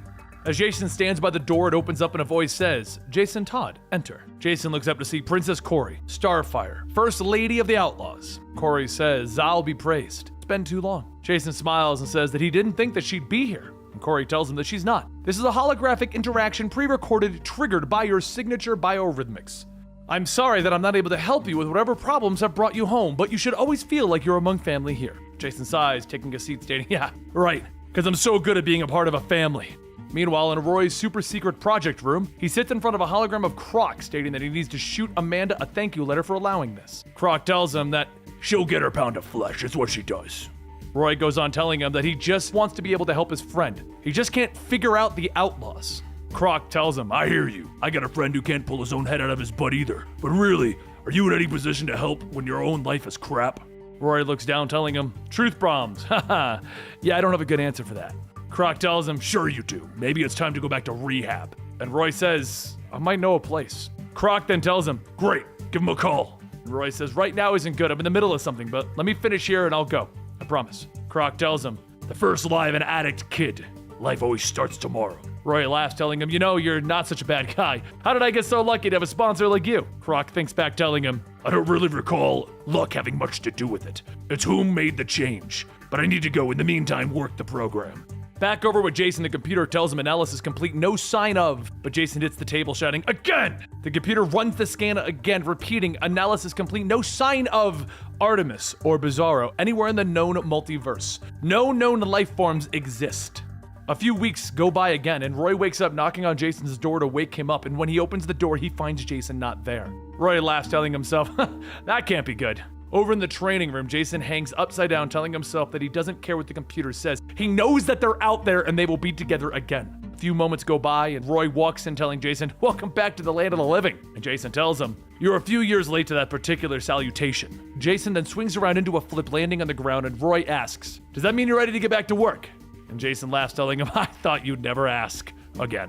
The next day, Jason and Roy fly out, and while on the plane, Jason says that he's sorry. And Roy asks for what? And Jason tells him he's got things pretty wrapped up. He hasn't had a best friend like him in a while, and he hasn't asked how he's doing. Roy looks at the window, telling him honestly he face-planted off the wagon more than once since they broke up the little Red Hood Arsenal thing. There was a few times that he wanted to call him, but he just didn't feel like he could let him down. Jason tells him that's not even possible. He's the bravest guy that he's ever known. Anyone can get knocked down, but he keeps getting back up. Roy taps his bottle onto Jason's soda, telling him, "Getting back up?" And Jason tells him, "Every time." Later, after the plane lands at the hospital, Jason asks why are they in Beijing, and Roy explains that he did a lot of research on something called the Underlife. It's sort of like an umbrella consortium of sorts. The Yakuza mafia cartels, pretty much anybody going by anything large scale, they work together under a certain set of rules. Jason says, using a word like consortium, it's impressive all on its own, but why them? Roy says because he tracked down the bad opiate shipment that caused 300 people in the States to become hospitalized, and guess who's responsible? Jason says that he's going to assume it's Susie Sue, seeing how she's currently still recovering from whatever. The two look at her in the hospital bed, and she's laying there with several medical devices hooked up to her. Roy says that it's gotta be a cover. Her charts state that she has had catastrophic liver failure, and she's been in critical condition for a month. If she was behind the drugs, she would have needed help. Jason says that Susie was never about delegating things though. She's always been on the outs with her family, blood and crime. The two step into an elevator, and while they talk, a nurse asks if they can hold the door for a second. Jason whispers, asking if that bag has his hood. He's probably gonna need it. Roy starts to pull down his glasses, telling him, sure thing, but anyone else smelling gun oil, or is it just me? The elevator dings as it reaches the roof, and when it opens, 4 women inside begin to attack Jason and Roy, and the doctor with the blue hair shouts, "We are the sisters of Susie Sue!" Everyone stumbles out, and the doctor goes on stating that the woman with the mask is Night. She's Blanc. The blonde is Candy, and the other is Anastasia. But as the Sue sisters try to attack, Jason uses their numbers to attack each other. And while Roy takes care of Night, the two look at Candy, telling her that she can walk away. Roy then asks, "Wait, you look like you're 14. Candy shouts, "I am 16 and I won't back down. I'm a Sue." Jason then tries deflecting Candy's attack, asking why are they here. Every time that he's talked to Susie, she said that her family hated her. Candy manages to get a kick in, asking, "Seriously? We're sisters! And even if we're mad at each other, we'll fight to the death for each other." She jumps over Jason, punching Roy, and as the two are knocked down, Roy grabs an arrow, telling him, "It's time." And Jason yells, "Don't!" As in, do not! Seconds later, the roof explodes as the girls are knocked down to the lower level, with Roy holding Jason as they float on his propeller arrow. Jason sighs, stating, "Have I told you recently how much I hate this thing?" And Roy tells him, "Sure, next time I'll carry the shovel Red Hood off the sidewalk arrow." As the two land, Jason tells him, "We just want to know who sent the bad shipment. We're not going to ask again." Candy tells him that they'll compromise. They can tell them by carving it into their corpses. Just then a voice shouts, "Enough," and from the stairway, Susie shouts that if there's anybody that's going to beat the crap out of her worthless siblings, it's gonna be her. Susie turns to the boys, stating that she heard about the stupid shipment. The whole thing was a setup. Someone in the Underlife, an American, which sucks because the whole point of being in the Underlife is carving out territories and respecting boundaries. Jason tells her, "Well, all right then. Don't do it again." And Roy says, "Yeah, what he said." While everyone walks Susie back to her room, Candy turns around, sticking her tongue out at Jason. Later back in the States, Jason and Roy drive down the road, with Roy pulling over and Jason asking what's up. Roy says actually there's a place that he's heard about. Rehab for capes. Sort of. He's gonna go and he's gonna give that a shot. Jason gets out grabbing his bags, telling him, "No problem. I'll track down these leads so we can catch up later." Roy gets out telling him, "You call me brave, but the truth is, I drink because I'm scared. Sometimes I'm scared because I think I'm gonna die. More times I'm scared I will wake up and have a whole new day to prove to the world how much of a failure I am. You said you're going through stuff too, so maybe you want to come?" Jason tells him that he knows what he thinks about rehab. It's for quitters. And Roy stares, and then a second later the two burst out laughing. And Roy says, "You're such an ass. If you ever wonder why people hate you, don't." Jason wipes the tear from his face, stating that his family at least had to put up with him. But he's the idiot who chose Roy to be his best friend. Roy tells him, "See? You need therapy." The two hug, and Roy says, "I'll be seeing you, Jaybird." And Jason, in his mind, says, "Count on it. Godspeed, Roy." Moments before the Outlaws headquarters imploded on itself, though, the quantum door opened up, and as Artemis told Jason to never call her princess again, she was thrown out onto the ground. Time passed, and Artemis felt a hand tapping on her face. She woke up to see BIZARRO, and BIZARRO told her, "Do not be mad at her, but me looked through your body for broken bones. You going to be fine." Artemis tells him, "Thanks. How long was I out?" BIZARRO says, "Out where? Me stopped counting moons. Me wanted to wake you and say sorry. Me did not want to pull you into Big Door. BIZARRO did not want Ship to smash Gotham, so me." Artemis grabs him and hugs him, telling him to hush, they're together. Everything else will just get better. And BIZARRO smiles, telling her, "You am smart." Artemis then looks around, asking, "Do you know where we are? This place is all destroyed." And BIZARRO tells her, "Someplace not nice, but good news! Doorway can still take us back to..." But as he begins to speak, the quantum doorway begins to splinter and it falls on BIZARRO's head and breaks. He sighs, and then as they look up, he asks, "Red Her, what am me looking at?" And Artemis tells him that she can't say for sure, but she very much is hoping that this is an alternate reality. BIZARRO tells her, "Me agree, me guess." And before the two of them, we see the Justice League Hall of Justice, but here it reads, Hall of Punishment. And another full story is complete right here at the Comicstorian channel. Now, this concluded the Rebirth storyline, and we've done some of the storylines that have come after this. It's the one where he goes to the Midwest, and Roy Harper ended up dying, and stuff like that. A lot of stuff's happened overall. So if you want to know what's next going on with the Red Hood, we'll put the playlist down below, and you can follow it down there, or you can subscribe to the channel to get up-to-date news.